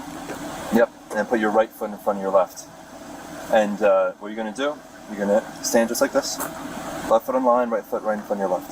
And you're going to stand like this. And now I'm going to explain everything, and then we'll go ahead and do it, okay? Okay. So left foot on the line. Left foot on the line first. And then you're going to put your right foot in front of your left, stay just like that, okay? You're going to be heel to toe, like this. Heel to toe. Put your left foot on the line, yep. The heel to toe straight line test was catastrophic, which actually surprised me. I thought given Justin Timberlake's dancing background and his history of dancing, he'd be able to just ace that, even while completely blackout drunk. Like, I half expected him to go above and beyond, like, oh, just a straight line, that's it? No, this ain't amateur hour. How about this one, officer? I'll do you one better. You ever seen some of this? You ever seen some of this? Could a drunk man do this? Huh? What about this? Huh? Yeah! You're going to have your right foot in front of your left, heel to toe. Here? Okay, so we're going to put our left foot on the line first. Put your right foot in front of your left, heel to toe. And you can stay just like that, okay? Okay. Okay. So this is going to be a series of 9 heel-to-toe steps. I will demonstrate this like you're doing right now. While you're doing this, you're going to look down at your toes. Guys, I'm just following my friends back to my house. Seems like he could smell it wasn't going overly well, so he's like, listen, guys, we're blowing this way out of proportion. I'm just drunk driving following my friends home. Like, this must be some kind of big misunderstanding. Like, come on, man. This is Justin fucking Timberlake. This guy has millions of dollars and has had millions of dollars for decades. You're telling me he couldn't call an Uber or have one of his, like, posse drive him home? This guy travels with, like, an entourage, I imagine. Nobody could drive him home. He is very clearly impaired here. Like, this is absurd. Right foot in front of your left. You gotta stay like that, and then... Just like this? It's gonna look like that. We'll start, okay? We'll start. He's gonna tell you when you're supposed to begin. He just wants you. I'm sorry. You're all good. He just wants you to be in position. He's gonna basically tell you when to go. Okay. So I'm gonna have you get in position, then you may begin. And then just walk. I'm sorry. Here. Ready? Ready? I'm a little nervous. Left. Right foot in front. And you may begin. 3, 5, Again, not a slam dunk performance there. To be honest, I am surprised he didn't go harder on the Justin Timberlake angle. Like, I'm surprised he didn't try and just sit them down for an acapella of, you know, NSYNC's greatest hits or something. Like, guys, we can solve this through the power of friendship, love, and NSYNC. In fact, here, I got a crowd favorite for you. Dirty Pop! Bop! He starts breaking that one out. That one was always one of my favorite NSYNC tracks, the pop one. Hi, are you with Justin? Okay, perfect. Yeah, we're doing a couple tests on him, okay? Help us. What's up? Help. You need help? No, I'm just kidding. Okay. We're just doing a couple of tests on him. I need you to hang out over here just so you don't interfere with them, okay? Player 2 plugs in the controller here, coming from out of nowhere, just in the pitch darkness out there. She just rolls up and then says, help us. Like, actually, like some shit out of Weapons or something there. It was very peculiar. And the officer's like, what? You need help? She's like, no, it's just a joke. I'm just yanking your chain. I'm just jerking your gherkin. What's going on over here? You got my friend Justin. Okay. Yeah, we just have to do a couple tests on him, make sure he's okay to drive as well. Okay. If not, we can have someone drive him. Right, gotcha. So she appears to be a member of his team, and then says that if he's not okay to drive, they can have someone drive him. Well, why the fuck didn't you just do that in the first place? Did Justin insist that he drive himself? I do my own stunts, guys. I'm fine. Yeah, I can't really see straight, but I'm good to drive. You gotta trust me here, damn it. I wrote Bringing Sexy Back. I know what's best for us. 1,000, 2,000, 3,000, 4,000, 5,000. That's all good. Right. By the way, these are like really hard tests. Well, he was already operating the vehicle, so we need to make sure that he's okay. He wasn't operating the vehicle under any kind of impairment. Got it. That's all. If he's all good, can I charge my phone? Is that okay? Yeah, you can go into the vehicle. That's perfect. Okay, thank you. Yeah, it's fine. Okay. Ma'am, do you have another way to get home? Can I drive? Have you been drinking? No. You haven't been drinking tonight? I had like one glass of wine. Okay, no problem. How are you related? Friends? Friends, obviously. Okay, if he's okay with you driving the car, you look like you're fine to me? They got JT in the handcuffs now, after the series of field sobriety tests here. And then the lady who showed up, she's now questioning what's going on. The officer's explaining to her, and then she's asking to drive the vehicle home. The officer asks if she has another way of getting home. And I have to imagine the answer to that question is yes, because how did she arrive here in the first place? Like, did a fucking spaceship drop her off? I'm really curious because she, I believe, does end up taking his car there. So I guess maybe she had someone from the team drop her off here. Like maybe they have a GPS tracker on JT, so when they notice that he was stopped for a while, they sent her in as the cavalry to check on her. Like, I'm actually kind of confused on exactly where she came from. So I looked it up, and she was in the vehicle that Justin was apparently following. So I'm guessing, so she is the designer, and she was with her husband, and Justin was apparently following their car. So I'm guessing they noticed that his car was no longer behind them, so then they kind of threw that shit in reverse and went to locate him, and then she tried to help here, though unsuccessfully. But I don't look fine you look to you. fine to you. Oh, I was like, wait, no, what? No, you look under the front of the car. Hold on, what do I look like? You look under the front of the car, it's Do fine. I not look good? So, he's coming with us, okay? No, he's not. Yes, he is. No, why? He's being arrested for intoxicated. Stop it. DWI, yes. No way. Yes. Don't say it. Yes. He's coming back with us. Speech is slurred. You're you're arresting Justin Timberlake right now? Yeah. Stop it. Yes. What? He was driving drunk. He wasn't. Her strategy is quite the desperate attempt here. She's like, no, you can't be. You're arresting Justin Timberlake. No, stop it. No, he wasn't driving drunk. No, what? Nuh-uh. You guys are wrong. This can't be. This is Justin Timberlake. So, even though he didn't really play the Justin Timberlake card a ton during their interaction, she is using it willy-nilly. And again, it's not working. he failed every single one of our questions. What do you mean? So at this point, so listen, this is a private matter with us and him. Okay, I can't really talk about it too much. Okay, just okay, know I he's got not. There has to be a moment of talking. No, not anymore. Please help me. Not anymore. Hold on. Okay. Hold on. This is the registration. Can you guys please just do me a favor? Because you loved bye bye bye or I'm like happy. sexy back. So- I'm like, happy. do me one favor. Let me ask him if he wants me to give him his phone. Yeah. I mean, This is it's- insane. So it's not going to be a long thing. I'll let you walk up real quick. Please. Listen, help. Listen, Okay. listen. Take a breath, I'll let you walk up real quick. She did it. She dropped some track names. Guys, bye bye bye, sexy back. We all loved it.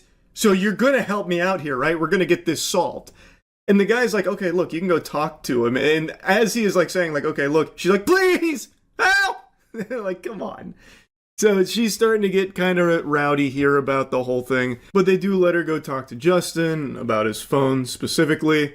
And I got to tell you, I do really like the attempt from her to, drop the old boner jams, as the get out of jail free card. Guys, we all liked bye bye bye, right? And just imagine a world where that works, where the officer's like, wait, oh my god, Justin Timberlake, he's in sync, that's right. I love that one. Bye bye bye. Yeah, all right, let's go get him out the back. Oh, what were we doing? We feel like real fools now. Thank you so much for reminding us. What was the traffic violation I missed? I observed you. Just so I know for future reference. I observed you failing to fully stop at the stop sign, and then while you were driving, you failed to keep right on numerous occasions. So you're very. Wait, start over? Sorry. So one more time. You failed to stop at the stop sign, and then while you were operating the motor. Actually, Justin, I think I can chime in here as well to help you for future reference. Just don't drink and drive. It's like the easiest thing in the world to avoid doing, especially for someone with the endless resources that you have. Just call an Uber or have one of your friends that are constantly around you to drive you home when you've been drinking. So that way, not only are you safer for it, but all of the innocent people on the road around you are as well. So you're not jeopardizing their safety. It's actually really easy to avoid drinking and driving, believe it or not, Justin. Good question. Yeah, happy to answer anything I can. Is this the normal process? Yeah, everything is pretty standard. Nothing of the ordinary. We do this for everyone that gets arrested for DWI. Is there anything specifically about it it's just standard protocol. Gotcha. I appreciate you boys for doing your job, man. I appreciate that you understand that we gotta do I our thing. appreciate you boys for doing your job. I had one martini and I followed my fucking friends home, and I appreciate you boys for doing your job. Yeah. Man, you can just tell by his eyes, he is just not there right now. It really does look like he is hammered, and he keeps doing like these long pauses and then a slight smile, like this devious smirk. It's odd, but it's because he's drunk. Now, I will say, this isn't the craziest body cam ever released. I went into this expecting it to be just truly degenerate because of how Justin and his team were responding to it, doing everything they could to stop it from being released, silence it. So I really expected it to be much worse. And I think the decision to try and bury it was one that shined a much bigger light on it and most likely had even more people tuning in to see what he was trying to stop everyone from seeing from the body cam. As I've always said, I have no respect for drunk drivers, so I think this is a huge L for Justin Timberlake, and also the follow-up L of trying to suppress it. That was a terrible decision there as well. That was a rough chess maneuver they attempted. Anyway, just wanted to yap about it a bit. That's it. See ya. As all of you are no doubt aware, I am the undisputed champion of sex toy martial arts with a specialization in ancient fleshlight techniques. I am the preeminent expert in this field, a titan with a license to orgasm. That being said, my authority has been challenged by a company called Adam and Eve, who seem to be living in a fantasy world where they believe that I'm a one-trick pony who has only mastered the fleshlight, as if I haven't studied every discipline and every single sex toy on God's green earth and mastered it to such a high level that even the Shaolin monks would be fucking jealous. It's laughable. So they sent me a bunch of items, and I do really appreciate that, but they said, can you even come up with self-defense techniques using these? And I couldn't help but feel like they thought my dick was small. Of course I can, easily, and I did. I've done this before with fleshlights, but now I've taken it to the next level. Here you can see most of what they sent. To the untrained eye, this may seem to be tools that are only used for orifices on the human body and pleasure, but to the trained eye of a professional like me, I see weapons of death, instruments of destruction. Now I decided to start this lesson with the Penguinz balls. Penguinz balls are ordinarily used to go in the vagina and you rock back and forth, they clank against each other and make a vibration. However, in the hands of a professional like me, I was able to look past this intended purpose and I saw musket ammunition from way back in the early days of warfare. So I thought, well, I don't have a musket, but I have the next best thing, a fleshlight. So I began stuffing these pussy bullets down the barrel. And it works not too dissimilar from a slingshot. It's almost like a rail gun, to be honest, and it's quite powerful.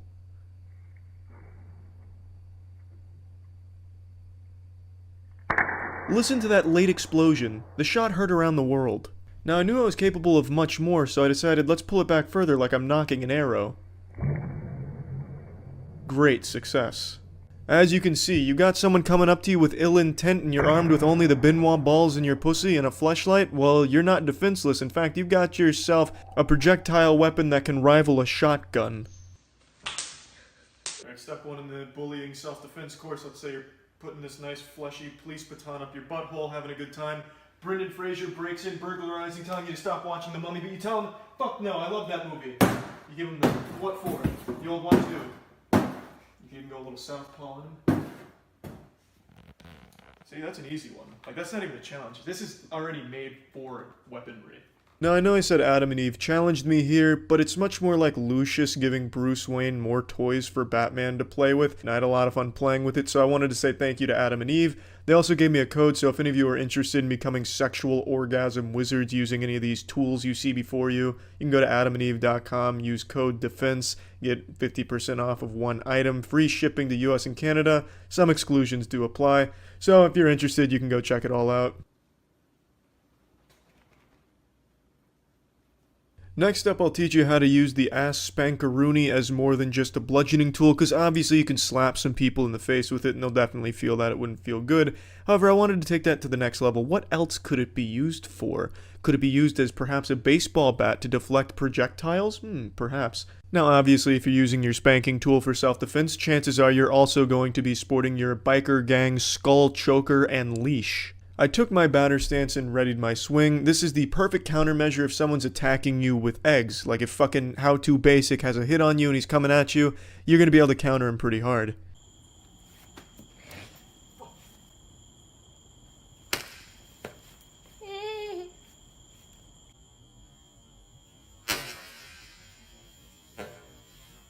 Now using this thruster and clit stimulator, and the clit stimulator portion looks like someone doing the I love metal hand gesture, I thought to myself, can't really use this for self-defense, but this looks like the perfect tool for some RuneScape grinding.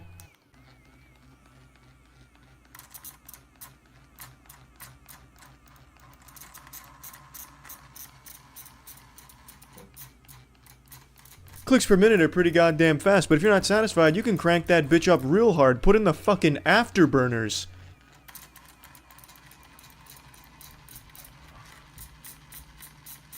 And even still, engage the nitrous on the 3rd level setting. Turbo speed.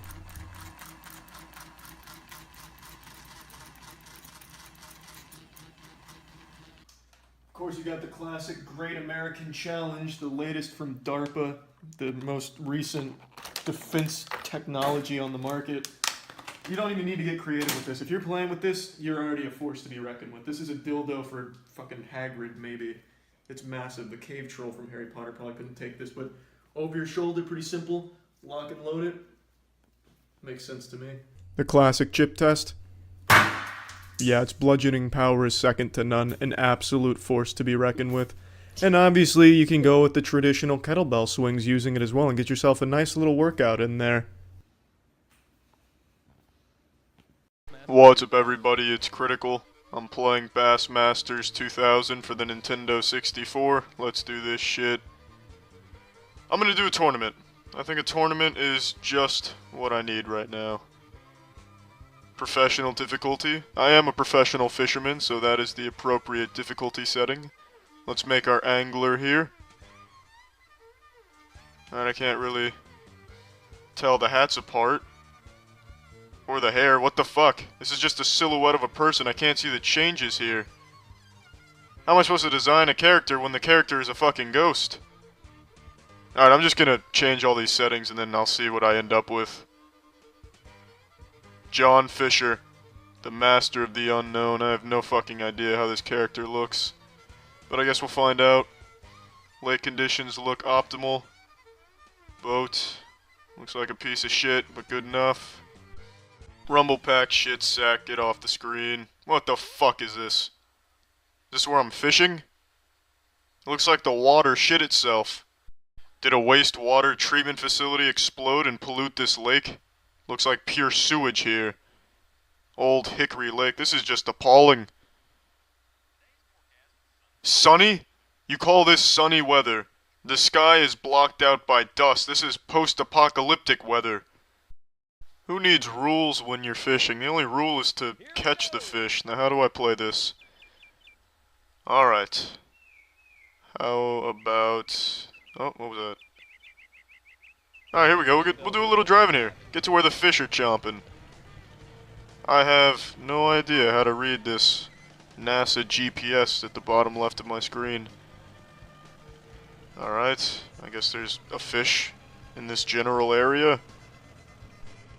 Oh, two fish. Now it's a party. How do I stop driving this? There we go. Alright, how do I cast? Is it in this little menu? Live well. Thank you. You too. Alright, how do I cast? Tackle, maybe? No, this is my tackle box. I don't know why the fuck I thought that'd be there. Alright, so do I just jump in the water and fish with my hands? Do I piss into the water and drink my piss? How do I cast? Oh, what was that? What did I hit? Fuck, I don't know what I hit. Shit. A new challenge has presented itself. How do I reel? Oh, is this it? Oh, there we go. Now we're reeling. Reeling and dealing. Alright. There are no fish here. They must have all died in the nuclear fallout that consumed Old Hickory Lake. Alright, now let's figure out how the fuck did I cast. Was it this right here? Oh, yep. There we go. Alright. That went about 500 million yards. Let's reel that bad boy in. Cast again. Reeling in is extremely tedious. Goodness gracious. Alright, here we go. We'll throw this one to Galaxy next door. Oh, look at that. 42.6 miles. That's a world record. Thank heavens there's no fish here. I might have been able to catch one. Could you imagine how terrible that would have been to catch a fish? Aliens must have swooped in and stolen all the Earth's fish. This is just preposterous. Why does it take half of a millennia to reel in this lure? How heavy is this lure? Is this just like a disguised cinder block? Almost to the boat, come on. Keep reeling. Keep reeling. Yeah, there we go. I must have cast all the way across the world. Check out the Game Boy screen there. Look at all those fish on it. The fish must be having some kind of homeowners meeting. Alright, let's see what we've got in the tackle box. The Quantum Spin Reel. That is the only item you will ever need to purchase right there. No more food, no more clothing. You've got the Quantum Spin Reel. You're set. Let's roll with the Berkeley 12-pound line. 5 of diamonds. Alright. Copper. That looks like a strip of bacon. That looks like a chandelier. I guess I could just throw a chandelier at the fish. Alright, these are all the same right here. Oh, here we go. A frog. Another frog. Oh, what the fuck? Is that an eel? I am no longer fishing for simple fish. I am now fishing for a great deal on a house. And I think I've struck gold.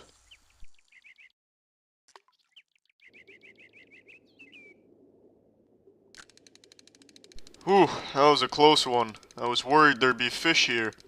Oh shit! I'm reeling through this giant rock.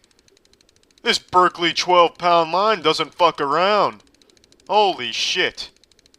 This rock wasn't gonna stop me from reeling this bitch in. I took this rock to the car wash to get its titties cleaned. There's gotta be another button to reel in. There's no reason reeling should be this slow, unless he's using a portable asshole. A fishing rod reels much faster than this. There it is. That's the button to reel in. I've just been using the wrong button to reel in. Excellent. I'll teach you to watch fishing. Take some of that. I hope you learned your lesson. You're next. Don't think I don't see you over there. Nutritionists recommend at least 1 serving of fishing lures per day. Oh, goodness. But you're gonna get 2. Take some of that, bitch. There we go, there's a fish on the scanner. That means there's gotta be a fish nearby. And where there's 1 fish, there is a lot of fish having a lot of fish sex. There are no fish here. The scanner must be broken. There's no fish in all of Old Hickory Lake. It's all a conspiracy. Holy shit, is that a fish? That's a fish! Oh, what the fuck? It just left reality.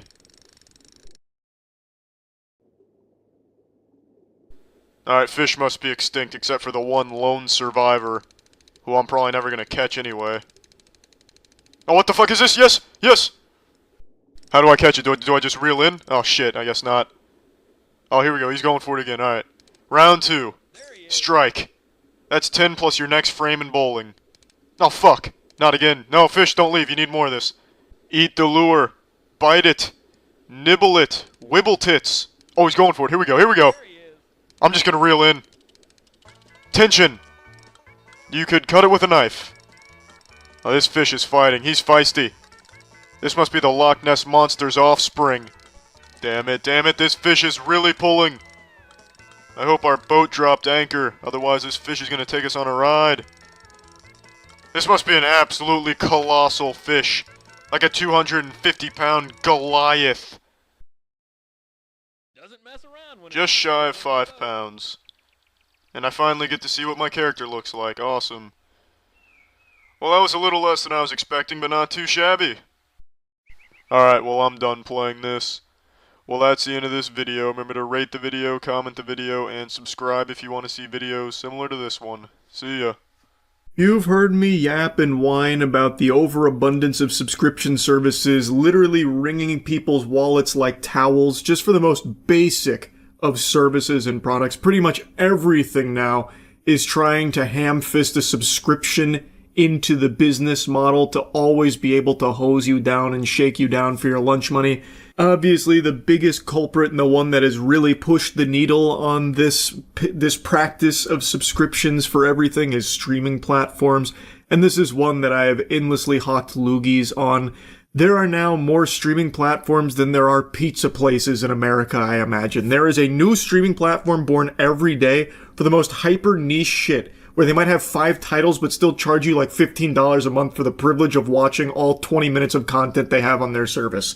It's terrible. Not only that, they have the gall to keep increasing prices even though these behemoths have their catalogs weakened constantly because it's so cannibalistic, where they'll lose the licensing rights for a season of their show and it'll get picked up by a different streaming platform. Like Pokemon is the most infamous example, where in order to watch every season of Pokemon for the whole series, you would need like 12 different subscriptions to 12 different services because all of them are divided so like chaotically. And that's the song and dance for so many of these streaming giants, where their catalog keeps getting weaker, yet they keep charging more for it. Like most recently, HBO Max announced their price increases, much to the chagrin of any sensible person on the planet. It's just so expensive, and it's just out of control. But I don't want to just yap about something that I've already blabbered on quite a bit. Instead, I want to focus more specifically on just how awful subscriptions have become for every industry ever. It has infested everything. It is an infection that is showing no signs of slowing down. It is spreading everywhere, and there is no better example than what I just learned about. Coming straight from Kohler's asshole to your asshole, they are introducing a toilet accessory that's basically a little camera that'll analyze your poop for you. And guess what? You have to pay a subscription fee for the privilege of having your fecal content analyzed here. So you get a shitter attachment here, like you're making a fucking Call of Duty loadout, you're putting a red dot sight on here, and you have to pay a subscription on top of it. That blows my mind. Why is that a subscription? What the fuck? I want to be clear. There are some things that a subscription makes sense for. If there's like a reoccurring purchase of something that you plan on getting long term, as long as there's like an ease of cancellation in there, I don't have like a problem with subscriptions in principle. I have a problem with the way that subscriptions are utilized for absolutely everything now, where it is just beyond exploitative. It is being shoehorned into every single product and service imaginable when there is just no reason for it. Like I said, there are legitimate good use cases of subscriptions. If it's something that you're going to be buying every month, every other month, whatever, that makes sense. I get that. This, I don't get at all. Why the fuck would this be a subscription? You've already bought the piece of technology. There is no reason to continue shaking your piggy bank out here for it. And it costs a pretty penny too. It is not cheap. You are shelling out 599 clams to get your hands on the Dakota clamps here. So basically, what this accessory is a device that clamps over the rim like a toilet bowl cleaner and points an optical sensor at your excretions and secretions. It'll analyze the images to detect any blood and reviews your gut health and hydration status.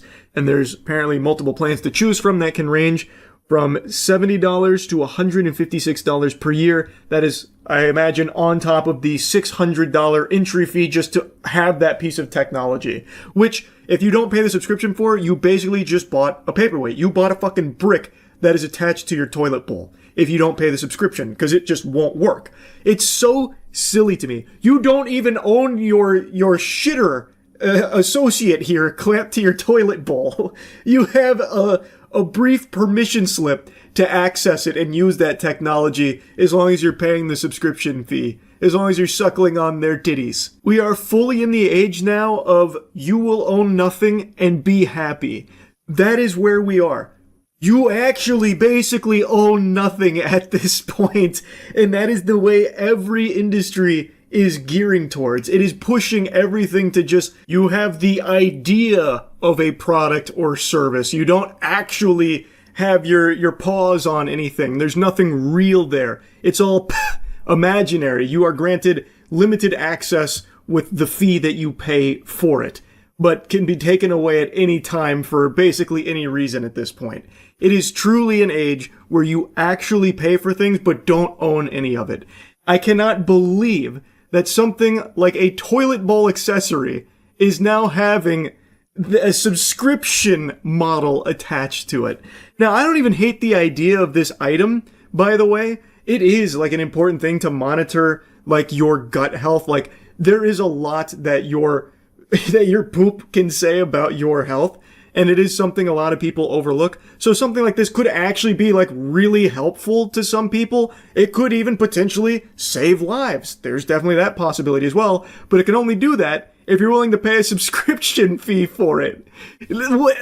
That's unbelievable. That is unfathomable to me. I can find no justifiable explanation for why this would require a subscription fee. You already have it. It is already doing what it was designed to do. There's no need to continue to pay for it to do that. You already have the technology right there. You got the little fucking doodad gizmo right there, and it's doing what it's designed to do. What is the subscription for? It's not like there's some kind of doctor on the other end of it that's getting paid a salary that you're paying for his input on or anything. You have it. It's working, but they can revoke your access if you don't keep paying for it with the subscriptions. I think we are getting dangerously close to the point where even something like flushing your toilet bowl will require a subscription with different plans for it. Like you get 5 poops per week with these flushes, and then if you pay more, you get up to 10 poops per week that it'll flush with this amount of power. And if you want to sign up for the premium plan, you'll even get like a jet booster, where it'll really flush the shit out of that poop. Like, I just think subscriptions are going to infiltrate literally everything. They already are. Now let's go ahead and dig into this product a little bit more to learn about it, I suppose, since I'm already yapping on it. Apparently it works by using a fingerprint sensor, so you'll sign in by giving it your fingerprints. This is another thing. Every single product and service wants as much biometric data on you as possible. So now, even having your shit looked at through a fucking camera will require some kind of biometric data to be gathered on you. Oh my god. But don't worry, you can trust Kohler with all of that. It says it secures your data via the fingerprint scanner and end-to-end encryption, and notes that the camera uses discrete optics looking only at the results, not your body parts. Dakota's sensors seed down into your toilet and nowhere else, the company says. That's wonderful news, and we know that there's never been any kind of data breaches and no one's ever lied about how secure things are.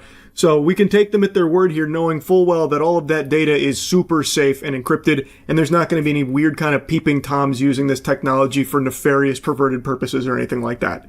We can sleep easy with that knowledge locked securely in our brains here. This will be hiccup-free. And just think about how cool it'll be to use your toilet and give it your fingerprint scan in order to optimize your bathroom experience. Just imagine for a second, though, just play around with this. Hackers get into your Kohler Dakota and steal your fucking data through your toilet bowl accessory.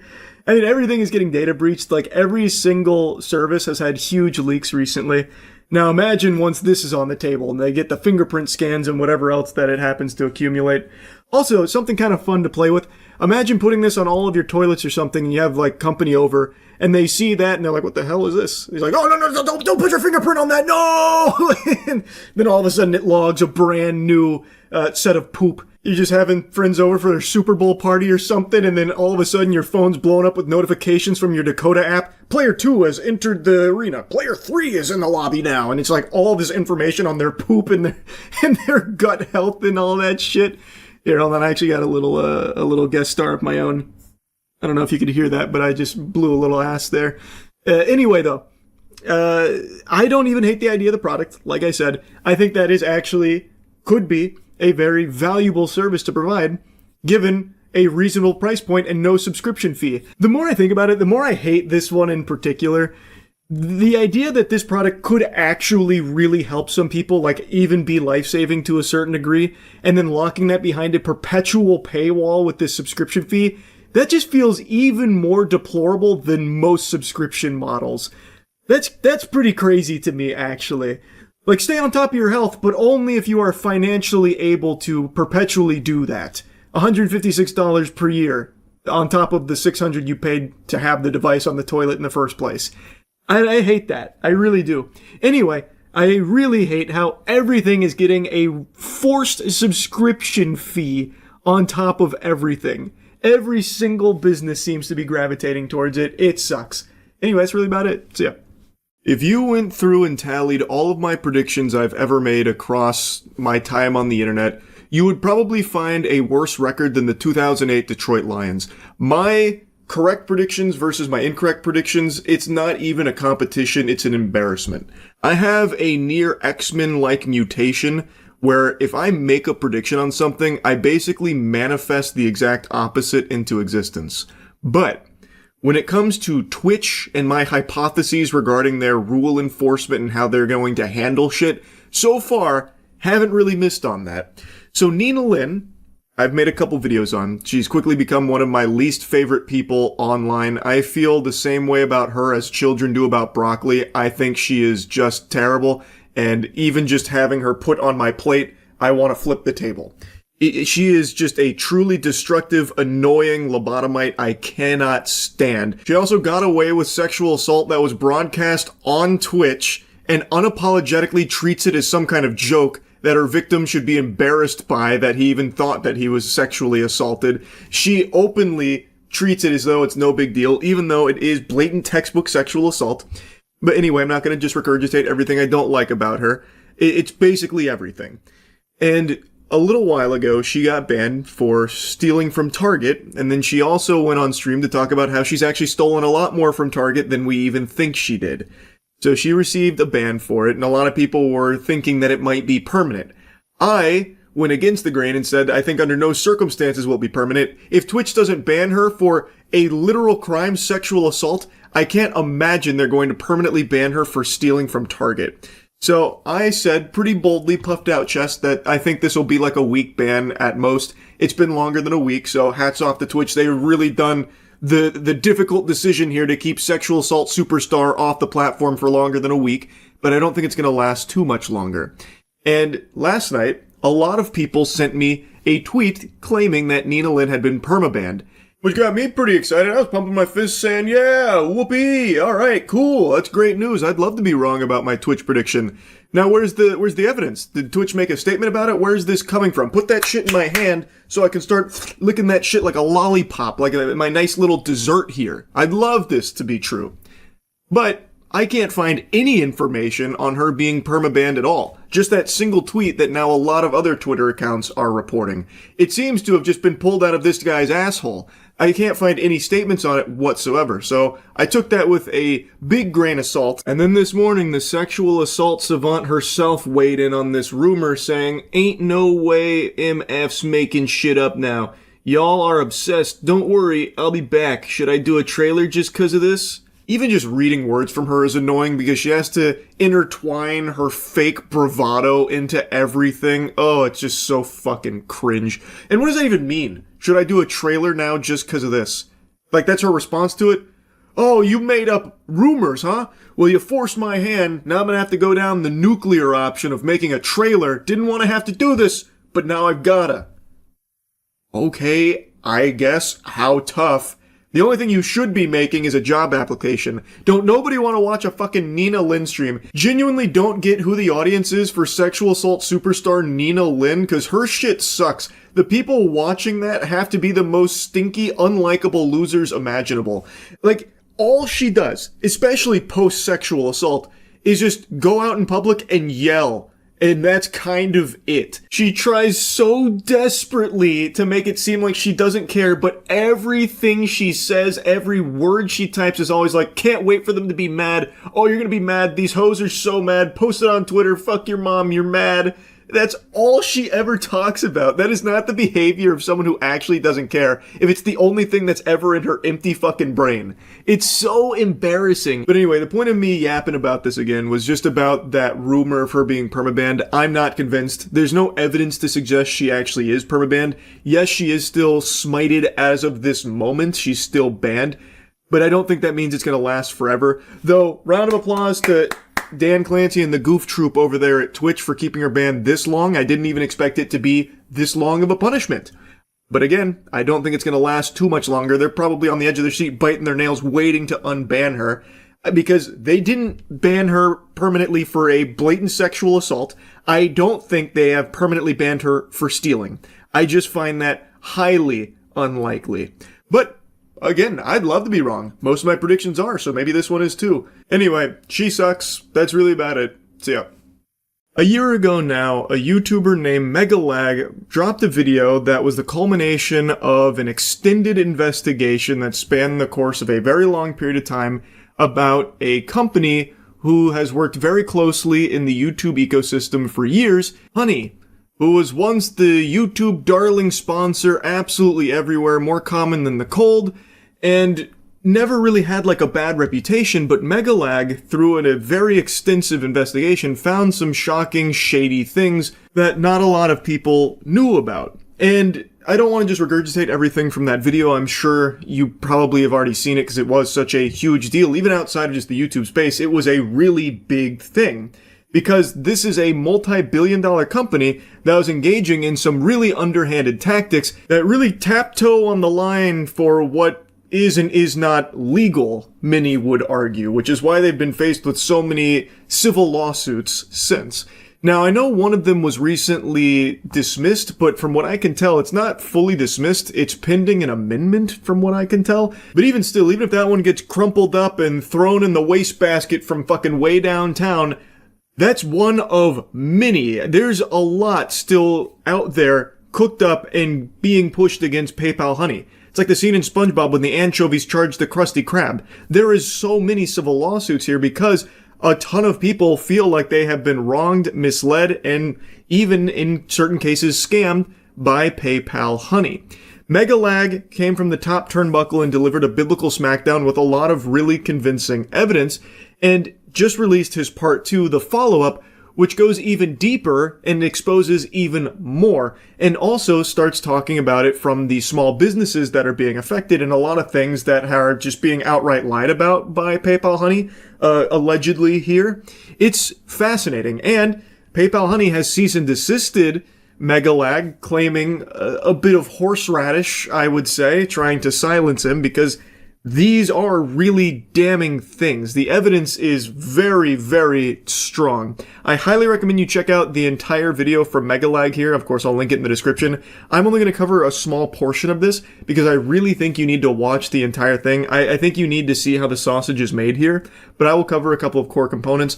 But just as a little refresher, if you don't remember some of the things PayPal Honey is accused of, one of the big things outside of, like, obviously consumers not exactly getting what they thought they were out of Honey is the affiliate poaching.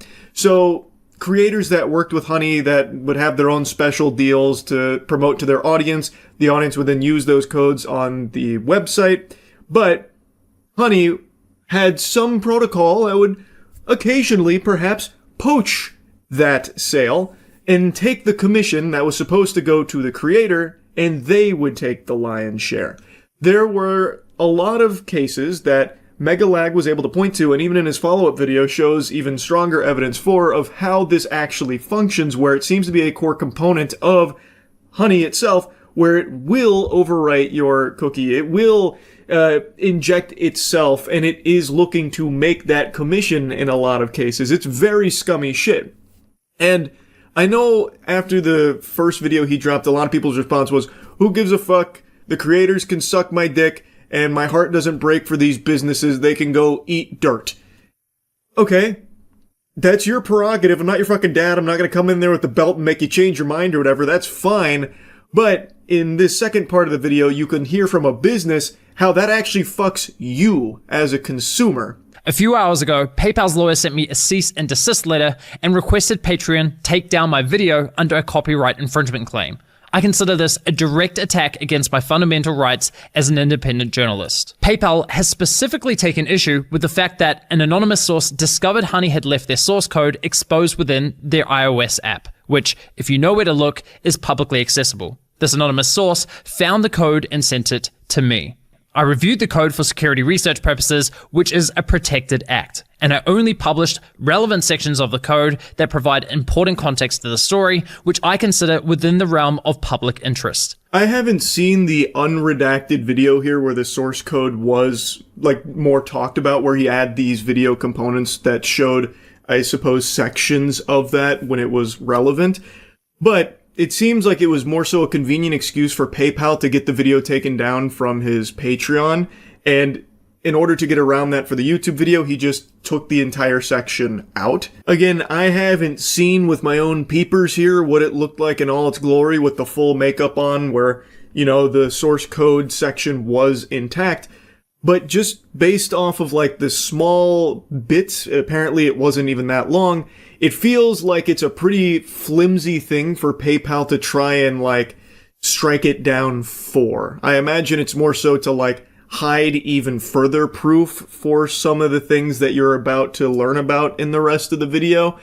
I never like when companies do something like this. Of course, there is, like, copyright protections, and in certain cases it makes sense to do so. I can't really see a strong justification for their action here on the cease and desist.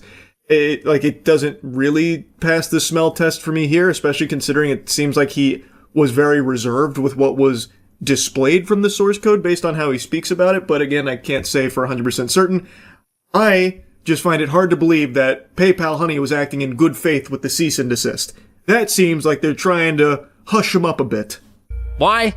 Well, you see, besides lying to consumers and stealing from influencers, Honey was also causing serious harm to small businesses. So much so that I believe brands have likely suffered millions of dollars in damages. But that's not all. In this video, you're also going to learn how Honey was collecting and sharing your data, and how they, in my opinion, illegally targeted minors through influencers such as Mr. Beast. Strong accusations, I know, but I have the receipts. And the receipts are pretty convincing. So those are like the main components of this new video. This is an hour-long video almost. It goes deep here. This shit is deeper than my pussy. It is a very thorough look at all of it. And I know after the first video, people had a lot of questions, and I feel like here he sheds even more light on it through an even deeper analysis of honey itself and the way in which it functions. It's not just him working alone. He had people help him with, like, getting a lot of the data so it can be viewed more easily and more accessible. So that way he doesn't have to make any, like, leaping conclusions or anything. He doesn't have to just, like, start trying to fill in the blanks off of, just fucking hunch, like intuition. He's able to look at these things much closer in order to draw much stronger, analysis from it. It really is quite the deep dive, and like I said, I don't want to show just a ton of his video. I would really like you to go watch it yourself, because I think it is eye-opening stuff. I want to focus on just a couple of things here that I know a lot of people debated after the first video about, well, why should anyone that's not a creator or a fucking business owner care? Who gives a shit? Call the wambulance. I think that one of the business owners that Megalag had in this video giving his piece explains why this is a big deal, why it is bad for not only the small businesses that are not consenting to working with honey, that are kind of just being forced to without even their knowledge sometimes, why it is bad for them with receipts and email exchange with PayPal honey directly, why it has been a nightmare for them, and why it is also bad for you. You also get the business end of this penis. Even if you're not a honey user, if you're watching this be like, well, I don't care, I don't use honey anyway, well, it still affects you. And it's a very simple reason how and why. In fact, Made in Cookware CEO Chip perfectly summed up the devastating impact honey's actions can have on a small business. When you're in the early stages of building a business, you're in the stage of, will this company even work? Is there product market fit? How do I scale this thing? Can the economics work, right? And so all the things we talked about, these discount codes and the kind of removal of attribution and killing margin, those really affect the early stages of a company, from everything from where do I put the next dollar in to make sure I can survive, down to, you're taking 10, 15, 20% of my sales without me wanting it. And we have digital marketing costs, we have shipping costs, we have all these stacks of costs that not only are getting more inflated over time, like FedEx has been raising their rates over time, warehousing costs have gone up, COGS have gone up, as you know, through inflation for the last 4 or 5 years, right? All the cost structures have been going up, and to have someone just stealing and compressing the actual revenue you want, puts small businesses in a real squeeze. And it's just really disappointing. And it doesn't even work, because at the end of the day, you need to make the numbers work. And if honey is going to steal 10% of your revenue all the time, you're going to have to raise prices at the end of the day to make up for that, right? And so it's not only not effective, but it makes it worse for the consumer. It compresses for the small business owner any margin. And it's just a really awful business model. We've been so mad at them. That is a great explanation from him. I think that's very valuable insight that paints the whole picture clearly. Even if you're in a fucking Xanax-induced fugue state right now listening to this, I feel like you'd hear that and understand what makes this so bad for everybody. Businesses, consumers, and obviously the affiliate partners, like the creators. One other thing that was mentioned, but I didn't put it here in this space, is how brands, when they find out about honey poaching the affiliate commissions, it makes it hard for them to know where to attribute commissions. So what'll happen is this confusion where they don't know where a commission goes. So let's say they're working with a podcaster or a YouTuber or something, and things get really muddy. It makes it hard for them to know where they're supposed to put that money in the first place. So what ends up happening is they end up pulling out of that market entirely. So now they're not working with your favorite content creator anymore. So they're getting shafted, and they also potentially overspend on the compensation because of how confusing it gets. There was another example given how a business had spent over $100,000 on potentially misattributed commissions from the affiliate marketing as a result of this kind of shit. It gets to be a lot. So then they pull out of that market as well. But what's obviously the thing a lot of people are going to care the most about is how it makes the deals worse for you, because as he said, if PayPal Honey is going to be taking 10% of all of their revenue through this, which they can't really do a whole lot about, their hands being tied, well, they're going to have to make up for that loss somehow. And that is raising prices. That's how you make the numbers work again. If you're going to be losing 10%, you're going to have to raise the prices in order to compensate, so that way you're not going like negative or you're not starting to like tread water, which is what a lot of businesses inevitably have to do. And something like PayPal Honey putting the squeeze on them makes it worse. So that is a huge problem, and that is how it affects you, even if you are not a Honey user yourself. It is a bad deal for everybody involved here, except Honey. But what's a good deal for everybody is the Starforge Christmas sale. It's live now. Click the link in the description if you're looking to upgrade your PC. Best PCs in the universe. Chip was kind enough to share his email exchanges with Honey from 2020. And you need to see it because holy shit. Hi, I am the CEO of Made in Cookware. Please remove us from your app. You've scraped a private friends and family code from our checkout and put it on the platform for others to use. We've lost a bunch of revenue. 4 days later, Honey responds with, "Hi Chip, thanks for reaching out. Honey supports over 40,000 stores online, and we always prioritize protecting the Honey experience for users by supporting available stores and displaying available codes. We can absolutely remove the code in question. In order to protect the Honey experience for our users, we typically do not remove codes unless we have a working relationship." I mean, right off the bat, they're basically saying, we won't compromise the experience for our users unless you pay us. Classy. We'd love to discuss how we can work more closely and partner with your brand. Chip replies the same day, "We don't offer affiliate deals to coupon sites. We'd like to be removed from your site and extension completely." The email showcased just how difficult it is to just be removed from Honey. He is putting in plain English, hey, we're losing revenue because of you guys. Please just take us off of this shit. I'm begging. It's like a fucking telemarketer that's refusing to take you off the call sheet. It's brutal. He reaches out to them because Honey had scraped a private code, which is something that earlier in the video, Megalag shows very strong evidence as like a thing that happens, not super unusual with Honey, which is a code that they didn't want to be public. It shouldn't have been public. A lot of businesses have these kind of private codes for like employees or friends and families, or in some cases, as was mentioned earlier in this video, like veterans or something. And Honey will sometimes get these codes and make them public so people can use them, which really fucks the businesses because those weren't supposed to be public. They were supposed to be for a specific person or a specific purpose. So the CEO we just heard from, this is his exchange with them reaching out like, hey, this happened to us. We're losing revenue. Get rid of this and please take us off of Honey entirely. We don't want to work with you.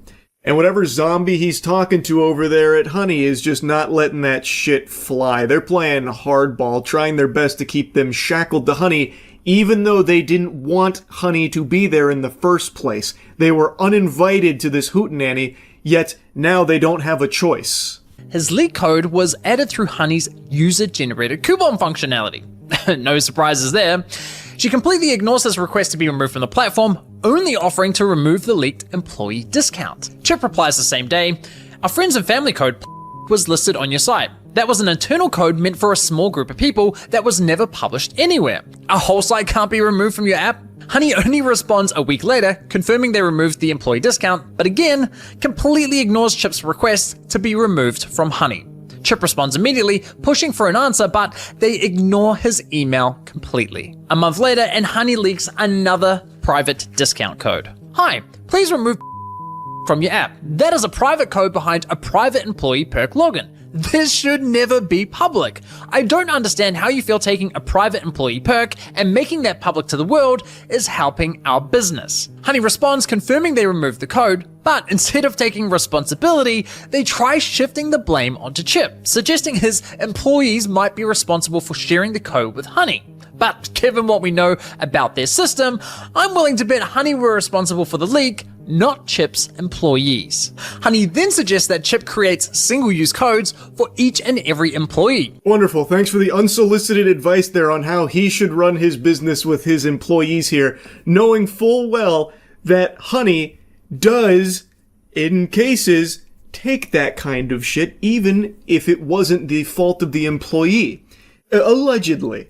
Like, it's fucking sickening. It's so disgusting, like, the pompous attitude that comes through on these emails from Honey. This is a business that did not want to be with Honey in the first place, and there was another business that was interviewed in this video about, like, how he'd never even heard of Honey, but apparently people were getting tons of discounts on his site because of Honey, And he had never even fucking heard of the service before. So Honey, and you're about to hear from Megalag in the video here, Honey seems to just be subjecting these businesses, these small businesses, to their wrath, where they're just giving out, in certain cases, private coupon codes to users, which obviously damages the small business and causes them to lose revenue and causes a huge headache there. And then the only way to get off of it is by partnering with Honey. And basically, once you are partnered with Honey, then you tell them to exclude that kind of stuff, which is something that piggybacks off of a bit of what Megalag talked about in the first video, where, you know, partnered brands, they have like these certain exclusions and stuff. It's a really like awful business model that is bad for literally everyone but Honey. And it's kind of mind-boggling how the only way to get out of it in a small business's position like this is to partner with Honey and say, stop fucking us. No more of these coupons. So they get you. They get you because they fuck you raw a bit, and they slap you around, and then when you go to them for like assistance, they're like, can't really do anything about that unless you were partnered with Honey. You ever thought about that? If you work with us, maybe fork over a couple doubloons, a little bit of those clams, well, maybe then we can work a little something out about these pesky little coupons our millions of users keep finding. 2 months later, and another private code gets leaked. And once again, Chip asks to be completely removed from the platform. And this time, Honey finally addresses the question. We proudly host a consistent shopping experience for all Honey shoppers who rely on our shopping tools. Therefore, we cannot disable Honey for individual stores, and never have. Never have, huh? Well, that's interesting, because it just so happens that Andrew from TrueGrit Texture Supply also shared his email exchange with Honey. And would you believe it? He was dealing with the exact same Honey employee as Chip. And while Honey attempted the same sales pitch with Andrew, they did eventually remove his store from the platform.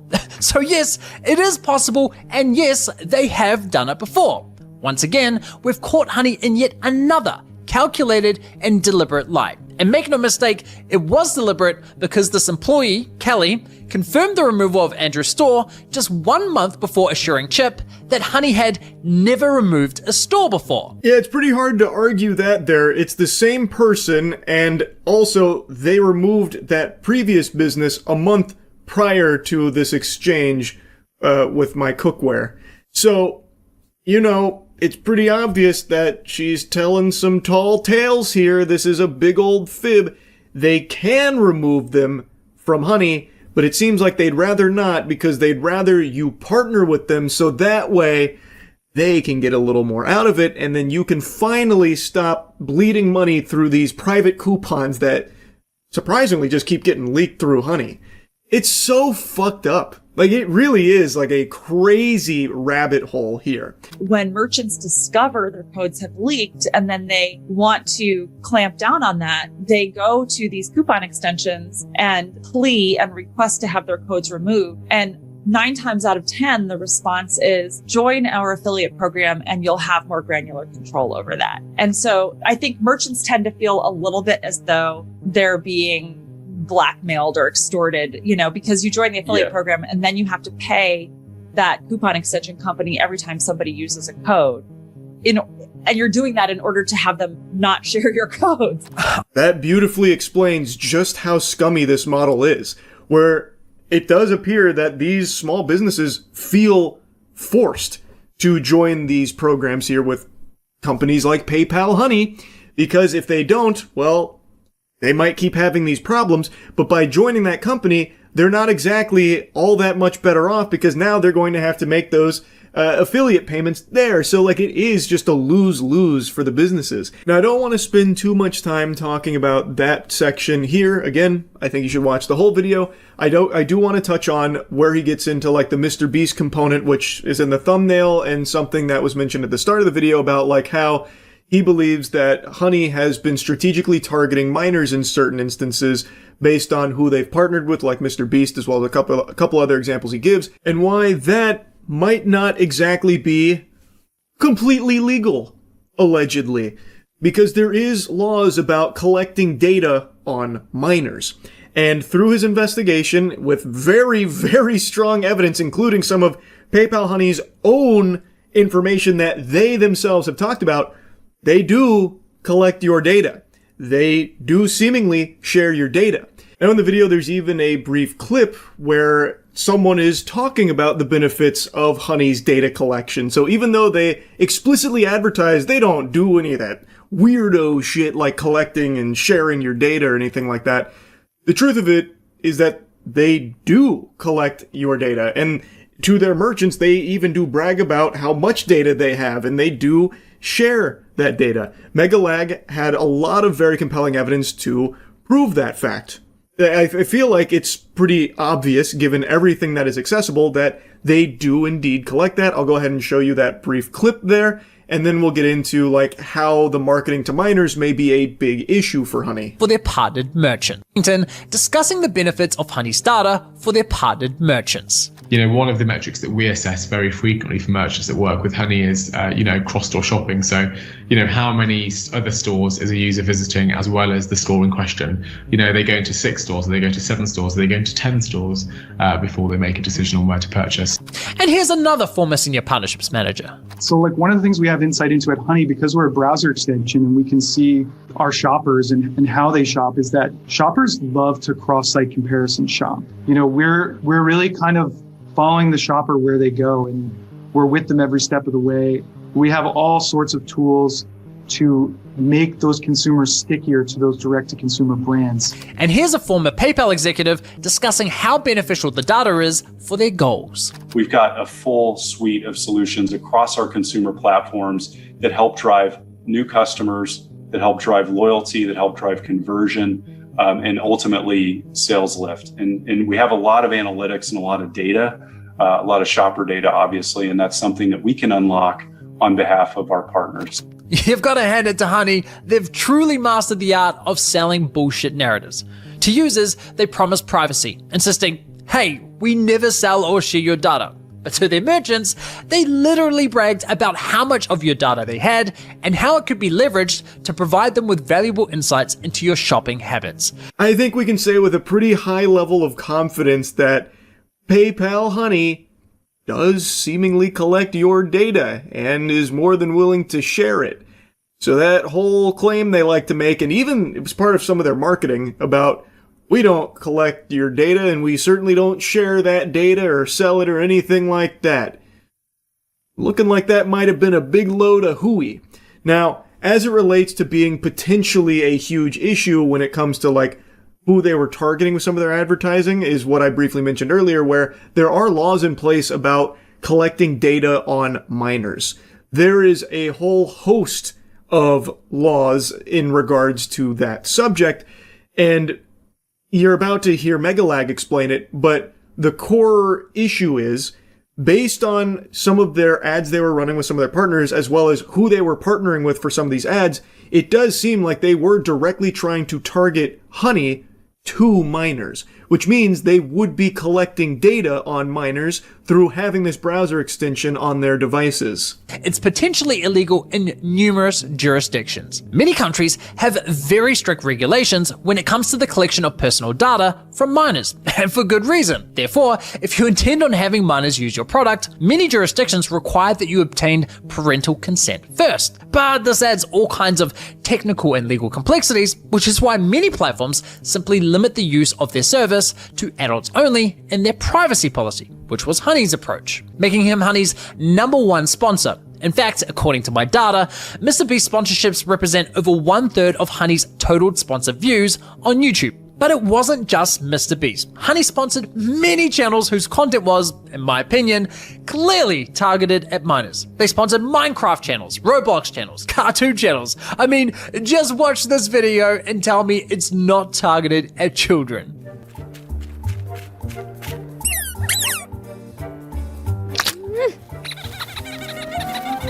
This video is sponsored by Honey. I trimmed it down a bit. He goes on to say, like, if they weren't looking to get minors to install Honey, why would they sponsor someone like Mr. Beast or these other channels that he gives a quick snippet of, like Roblox, Minecraft, and then that skit?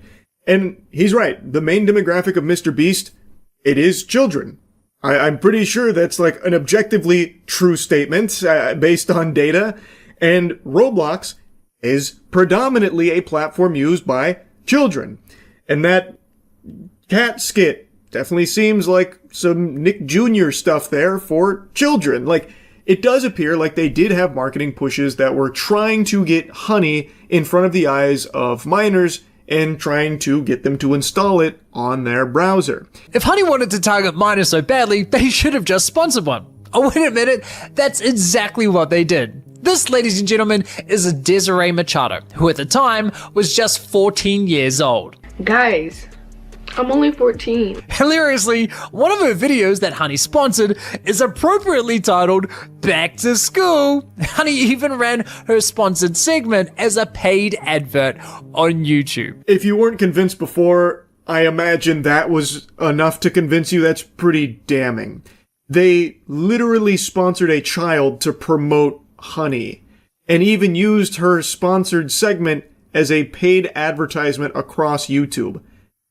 I think there is a very strong argument with strong evidence to suggest Honey was looking to get Honey on the devices of children, and knowing what we know now based on this evidence, it was collecting their data, which is a big legal issue potentially. I have a challenge for all of you. Go to every computer in your house, your mom's, your dad's, your sister, your brother's computer, and install Honey. They are literally encouraging kids to install a browser extension that tracks and collects data onto every computer in their household, including those belonging to their siblings. That is fucking insane. And the emojis? I mean, come on! That is a bad look for Mr. Beast indeed. Oof. It does seem pretty clear that Honey was more than willing to advertise to minors, and this is a browser extension that, based on all available evidence, does indeed track data and share data, which, again, appears to be a lot of laws in place that have very strict rules about that when it comes to the data collection of minors. So I guess we'll see what happens from there. Again, this is still not even all of what Megalag covered. I've only chosen a few things to talk about here that kind of piggybacked off of the things I was talking about from the first video. I just cannot, I've said like again 1,000 times now, but I cannot recommend watching this full video enough because it is a really surprisingly deep dive into a very, very suspicious and shady business that appears to have a lot going on under the hood here that is not very good. And the business model itself is bad for everybody, not just creators, not just businesses, and not just Honey users, but any online shoppers in general. They have a negative effect on. It's a bad deal across the board based on everything that has been presented here. Anyway, I'll stop yapping about it for now. That's really about it. See ya. It's rare that I can't yap up a wacky intro, but learning about this menace has left me stunned. I just saw this video from EWU Body Cams about this guy that would hide cameras in like every bathroom on the planet, it seems like. I wouldn't be surprised if he's got hidden cameras in my own porcelain throne territory there. Like he's infiltrated my domain and is filming me. I'm calling because we just received an anonymous tip that someone has a camera in our employee bathroom and is uploading videos online. You still haven't raised my charges. What's our charges? You're not supposed to be judgmental to anybody's crimes, by the way. What the hell is even that? You're not supposed to be judgmental of crimes? I don't remember hearing that in the Miranda rights. I can't even really imagine that. Like, you show up to a murder scene, you catch the suspect, and you just happen to say, like, hey, buddy, look, I don't mean to be judgmental here, but you strike me as a bit of a jerk for this, you know, taking a lot of human lives here. I know, sue me, I don't mean to judge. I feel like as far as judgment goes, crimes are a pretty solid one for people to form an opinion on, rightfully so. If you are found guilty of secretly recording thousands of people using the restroom, you're a fucking freak, and people will judge you as such. On July 19th, 2022, the police in Ann Arbor, Michigan responded to the Briarwood shopping mall after receiving this unusual call about video footage from a store bathroom being uploaded online. Horrifically, the resulting investigation into a tech-savvy peeping Tom would spread throughout the city of Ann Arbor. The final number of cameras and victims is enough to make your skin crawl. It's not exaggerating either. It actually did, by the end of this investigation, have my fucking jaw on the floor with how many cameras and how many videos and how all over the place it was. There wasn't a bathroom in Michigan that was spared his peeping. Like, this guy is like the supervillain of shitters. There was nowhere safe, no porcelain throne left unsullied by his eyes. His near omniscient eyes. He dedicated his whole life, put his soul into his craft of spying on every bathroom in Michigan. He was literally like the architect from The Matrix. This morning, it was my boss who took the phone call. I don't know what time it was this morning from a restricted number. He was like, it's a restricted website. You're not going to find it, but I just wanted to let you know. The responding officer headed to the bathroom to take a look for herself. Notably, the bathroom was usually reserved for employees. Like sideways, yeah, on that shelf. But, I mean, I don't know how. I know it can be tiny. Police would learn soon enough that the employees at Altered State were not the only ones to have their privacy violated. In an unanticipated shocker, the police would find over 200 hidden camera videos from no less than 7 different bathrooms throughout the city over the next month and a half. So this was the first domino to fall here that led them down this crazy trail. They found so many cameras and videos from this guy. It was like actually hunting Riddler trophies in the Arkham series. It was crazy. He violated so many people's privacy, spied on so many people, and it turns out this is only the tip of the iceberg because he actually has a previous case very similar to this, and had in his possession 7,000 videos of unclothed or partially clothed individuals that he filmed without their consent. 7,000! That's more than like all of Markiplier's uploads since he started YouTube. That is an unbelievable amount. And that was in the course of 5 years from 2010 to 2015. We'll get to that here in a little bit, but this guy's entire life has been dedicated to violating people's privacy. All were filmed without consent between January and July 2022. Horrifically, this included illegal images of children. The depravity didn't stop there. When searching the offender's laptop, the police found he had engaged with online adult websites, where images and personal information of unknowing victims were distributed. Police suspected the culprit intended to participate in such exchanges after they found additional images of the victims taken from social media downloaded to his laptop. Just when you thought it couldn't get worse. So, it's pretty clear he was also sharing these with other fucking evil creeps out there, and was even distributing personal information of the people that he would identify through these hidden cameras. So, from the sound of things, he would broadcast this onto restricted websites, and additionally, he also had illegal images of children. This guy is legitimate evil. Even though the anonymous caller believed the video he saw was a live stream, he could have been mistaken. The working theory was that the culprit could have put the camera up at the start of a shift and then taken it home to upload the footage. So, back to what started this whole trail of breadcrumbs that they followed was an anonymous caller tipped them off that at this Altered State in this restroom, there was a live stream of people using that bathroom, of course being non-consensually filmed. And so officer went to the scene, they searched high and low for a camera, but they couldn't find it, but they did see that a lot had been like adjusted and moved around. So it's not that they completely disregarded this as just some kind of like phony baloney nonsense.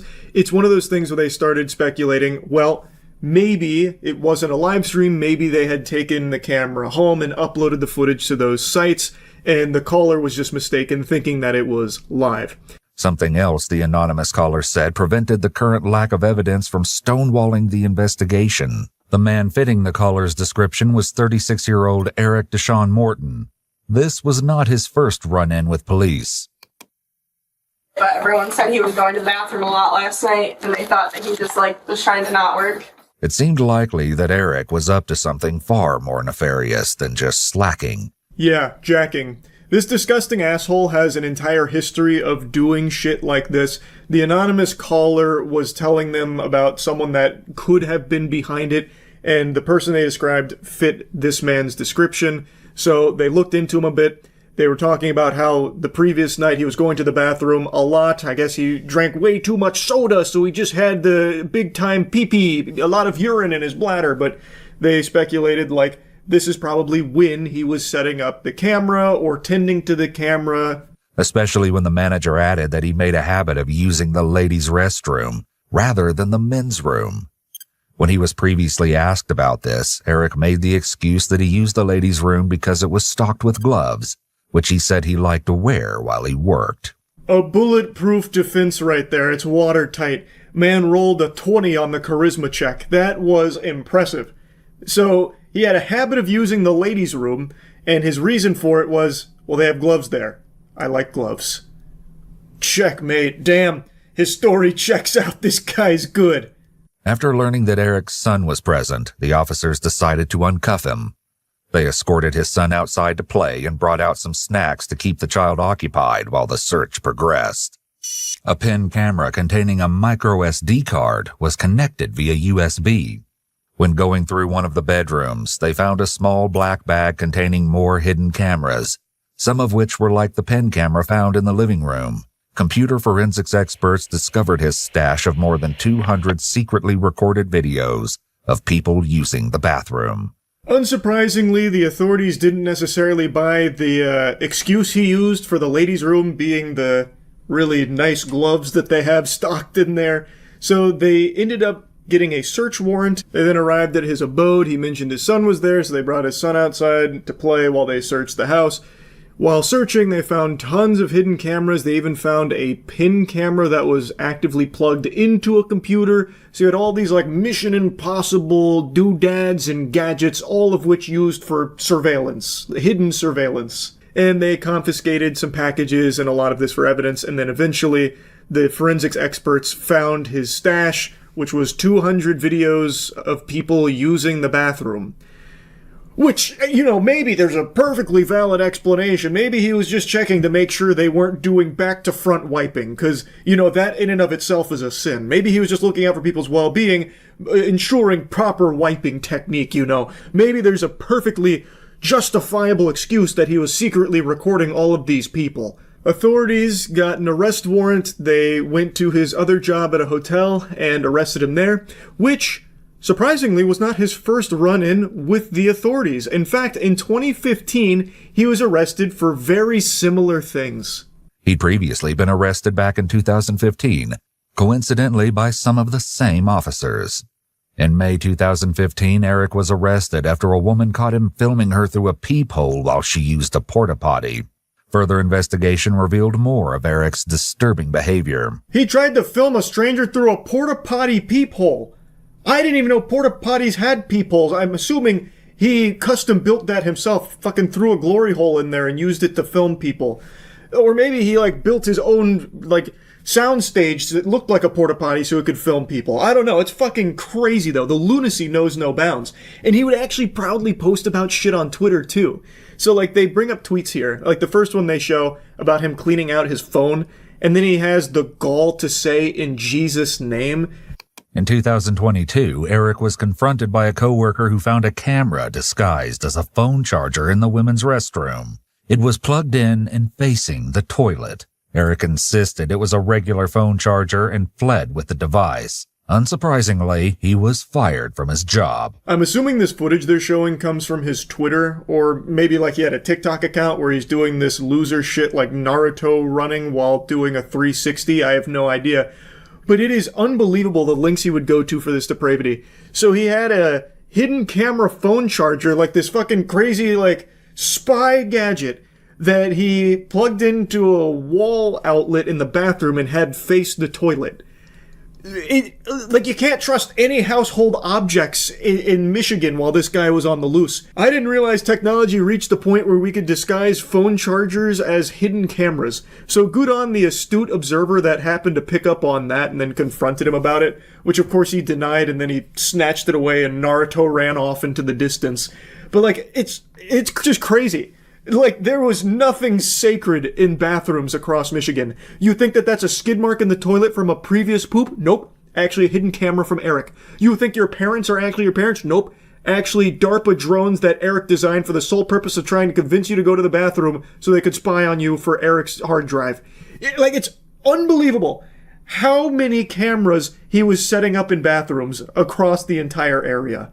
The case escalated to a whole new level when the police found an appalling 7,000 videos of unclothed or partially clothed people in Eric's possession. Some had even been recorded in a private residence. They also found images taken up women's skirts, which suggested he had a camera device attached to his shoe. This particular unpleasant collection dated all the way back to 2010. 7,000 videos, and also turns out he was a notorious upskirt pervert creep. He put a camera on his shoes so he could take those pictures, and I'm guessing by that tweet would even post it on Twitter. Like, he would publicly post the upskirts, it seems. Or at least some of them. What? Also, it turns out he was arrested in 2006, but that one had actually been scrubbed from the records. That shit was like the cloning planet from Star Wars. Like, it had just been removed from the archives because of a program to try and help young first-time offenders or something like that. Anyway, he posted his $100,000 bail. He did get picked up again later.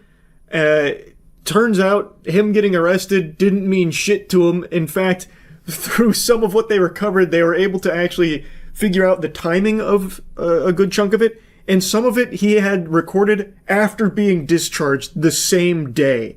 So he just kind of viewed getting arrested as like a nuisance. It wasn't actually a deterrent or anything for him. It was just kind of like a bump in the road, like he hit a pothole. So now all of a sudden he would have less videos that day, but he still went right back to it the second he had the ability to. It's fucking nuts.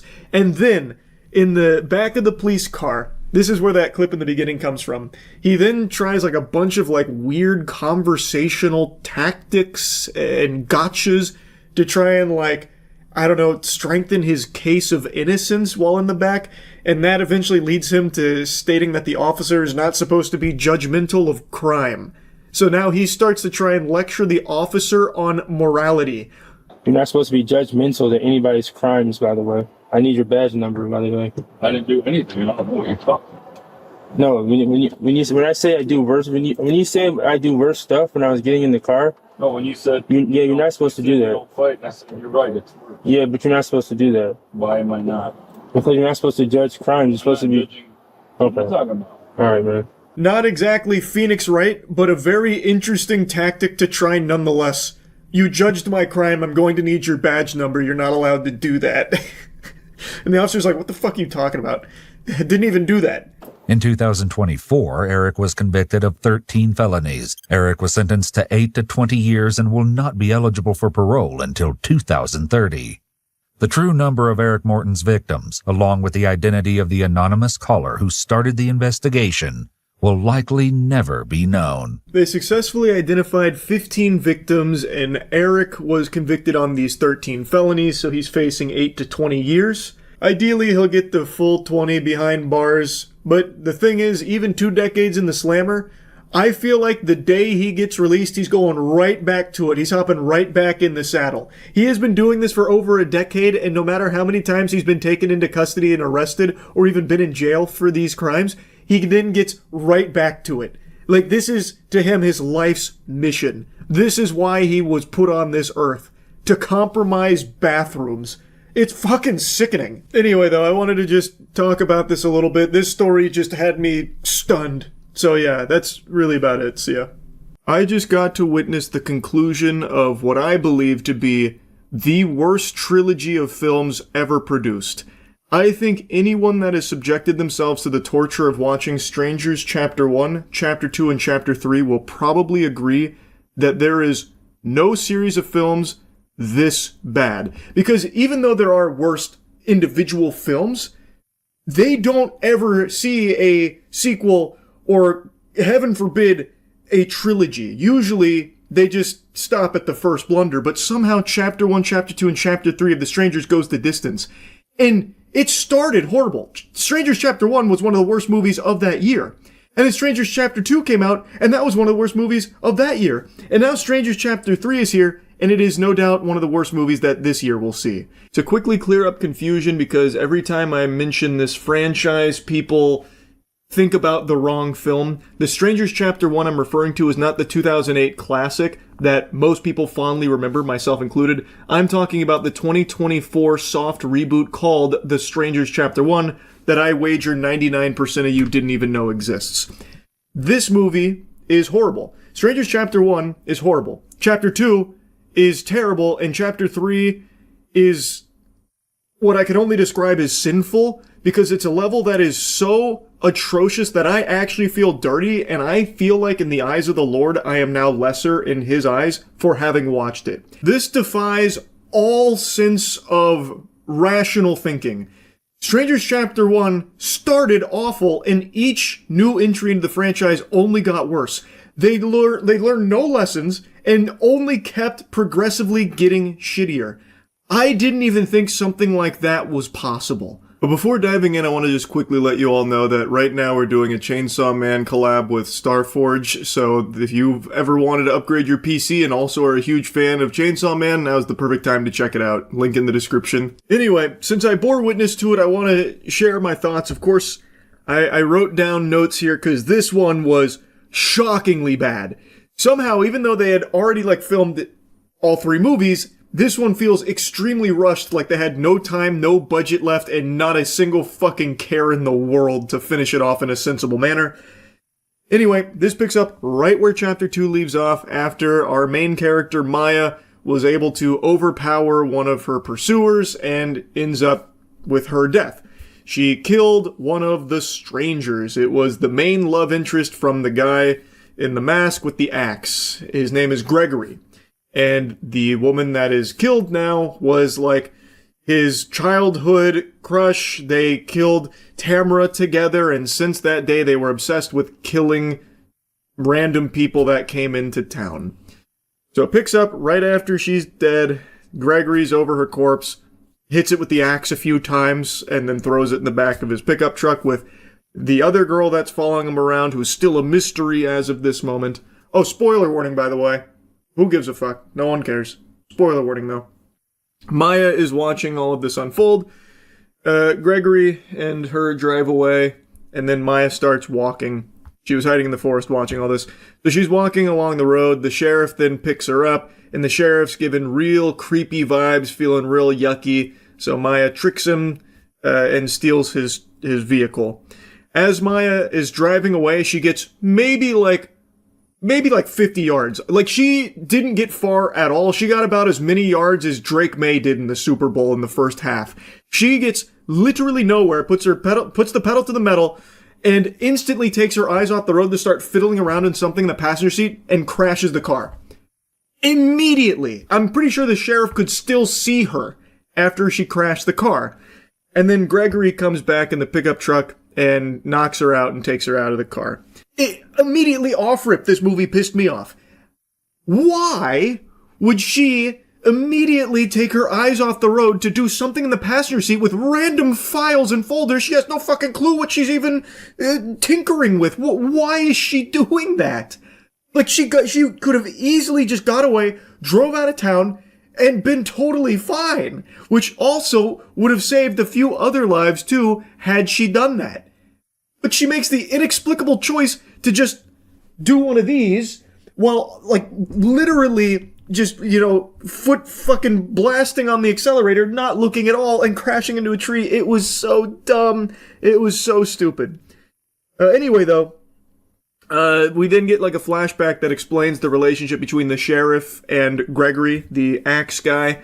And it turns out the sheriff is his father.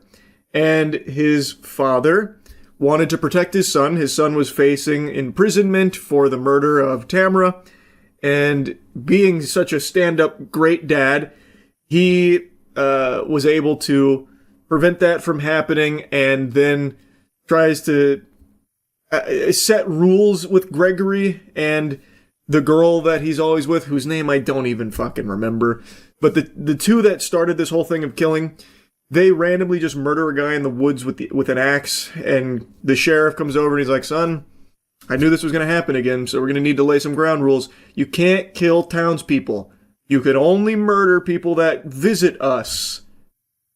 because surely that won't be looked into and investigated, and surely they don't have anyone that cares about them. So that was the plan. It was bulletproof, really. So the sheriff does everything in his power to like bury the investigation on all of the people that go to this small town and end up missing, knowing full well Gregory and her and the other girl are murdering them. And that's the backstory. So the sheriff's not a good guy.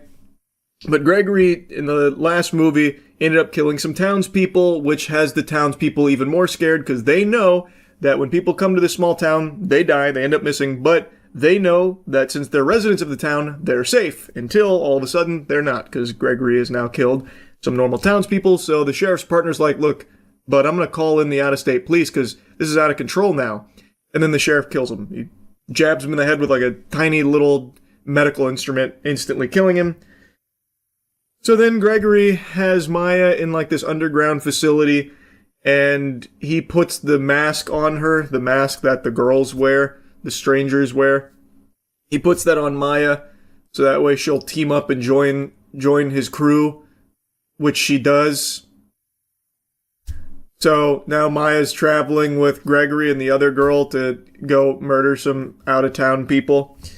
But while this is going on, Maya's sister, her sister's husband, and then some agent, I guess, he's like the hired muscle, have arrived at the small town trying to gather clues about Maya's whereabouts. You know, is she safe? They're here to save her, but the town's being all weird, and then they pick up on the sheriff's odd vibe, so they start following him. We then get another flashback sequence. Gregory and the girl are a little bit older, but they're still supposed to be kids, and they're at the gas station choosing their next target to murder.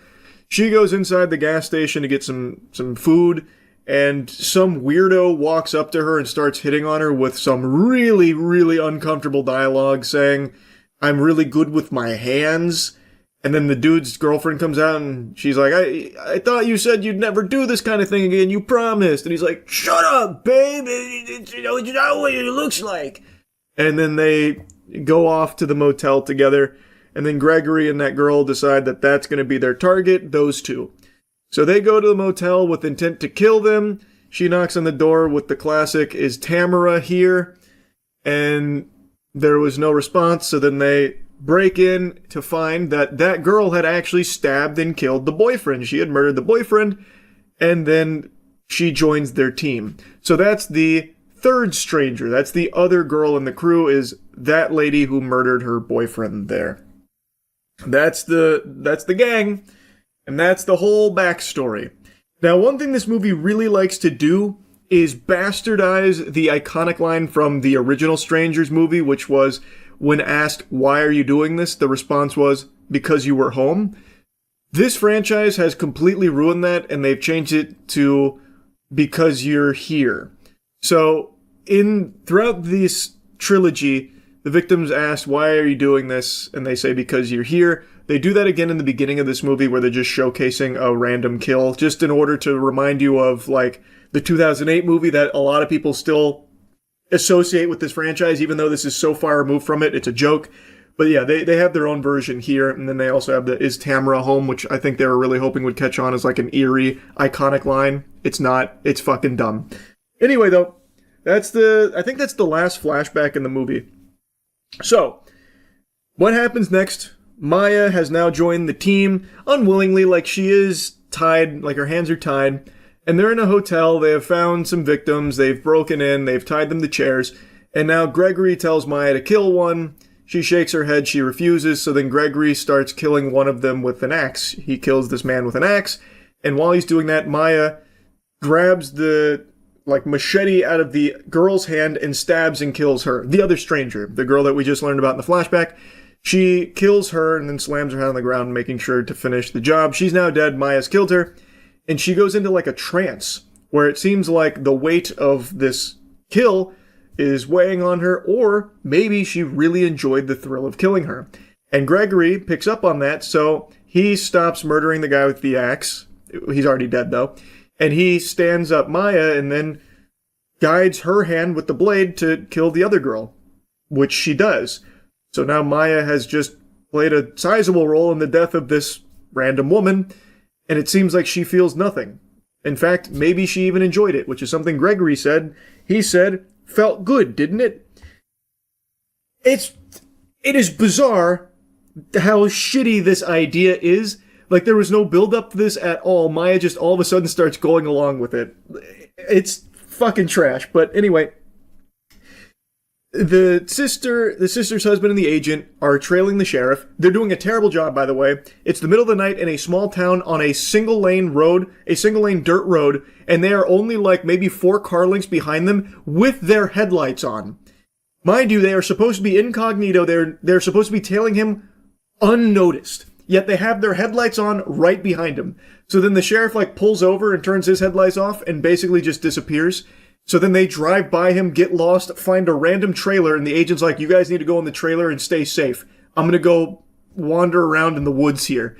Which he does. He wanders around the woods. He finds like this sawmill type thing, which has a wood chipper, which we saw earlier. They'd shoot up a body there to hide evidence. He wanders over there and finds that, and then the sheriff finds him and just shoots and kills him. So the agent does nothing besides just lead the sister and the husband into a fucking random trailer. Gregory then shows up with Maya with him, and Gregory knocks over the trailer, and while doing so, her sister's husband just starts randomly shooting. He was given a gun by the agent, so he just starts randomly just fucking firing shots at nothing, shooting at ghosts. And then he's out of ammo, so then Gregory just comes in and kills him with the axe right in front of his wife. And then he drags the sister in front of Maya. Maya is watching this whole thing, pretty emotionless. Like, there's a couple tears that kind of stream down her face, but overall it's like really hollow, and I think it's supposed to drive home like this shell shock idea, but it's really poorly done. And then he just kills her sister right in front of her, to which she still has no real reaction. And then Gregory just leaves with the sheriff, and then Maya just takes his pickup truck with her sister's body and drives away. And then there's a moment where she's like, I don't know, has this eureka, like, I don't want to leave yet, I want to try and get revenge. So she turns the truck around, and then she goes to that underground facility where she wanders across the sheriff who's just listening to the radio, drinking a beer, and she shoots and kills him with a shotgun. And then she wanders into a room which is just full of fucking candles and scribblings on the wall. Turns out that's Gregory's room, and Gregory comes in there and they share the worst dialogue together. I wrote this down. I could not believe this dialogue. Also, I don't know how she even found this underground facility in the first place. She was held here for maybe 2 seconds and somehow remembered exactly where it was off of like a quick sign. But regardless, when Gregory enters the room, it is the worst exchange I've ever seen. What is supposed to be like this clash and like a very tense moment is just embarrassing. I couldn't even get the words down in the notepad because I was just so, like, I was fuming at the cringe. So, like, the first thing here is just a bunch of gibberish because I just started pounding on the keypad on my phone and then said, it's so fucking cringe. Quote, she was the only light in the dark. This is referring to the girl that Maya killed in chapter 2. The one that grew up with him murdering together. It is a monologue about how the only thing in Gregory's life was her. The only good thing in the pain. There's only pain in Gregory. It's only just pain. Except for her, but now she's gone, so it's pain again. And it's dark. It's so dark. And Maya says, it's quiet in the dark. So now she's like relating to him like, yes, the dark. I have nothing now. Which is something she says. When he says, now you have the pain. I freed you from it. I freed you from everything. Now all you have is pain like me. She says, no, I don't have pain. I have nothing. You've given me nothing. It's all nothing now. It's so bad. It's so bad. And she finishes it by saying, the only thing I have left is you. And then she's already asked him to take the mask off so she can have this heart-to-heart. And then they get like really intimate, like romantic, but in an animalistic way. So he starts sniffing her, gritting his teeth, and snarling as she's petting him. I thought he was about to transform into a werewolf or something. So like he's just like nuzzling her and doing this. And she's petting him this whole time. And he's just like nuzzling her. It's so bad. It's so bad. And then she stabs him. So they start hugging and then she stabs him. And then she grabs the axe and kills him with the axe. But right before she kills him with the axe, he smiles and says, "We're the same now." And she says, "Maybe," before delivering the final blow with the axe. And the movie ends with her leaving the underground facility with the mask in hand. The mask that Gregory used. So the idea is now she is the same as the strangers. It's so bad. It's so bad. Everything this trilogy tried to do, it fails at it. Super sucks. I can't believe they even bothered. I really can't. I don't know what they thought they were cooking. I don't know. It's terrible. I didn't think that this conclusion would be as bad as it is. I knew it wasn't going to be good. Obviously, I knew it wasn't going to be good. But it's even worse than I could have imagined for this trilogy. Holy shit. I had to yap about it, man. It's so bad. Now, I do think there are some moments that are entertainingly bad. Fun bad, so bad it's good. There's a couple sequences that definitely fit that bill. But I just don't think it's worth watching 3 movies of it. I just don't. So yeah, anyway, this shit was terrible. That's about it. So,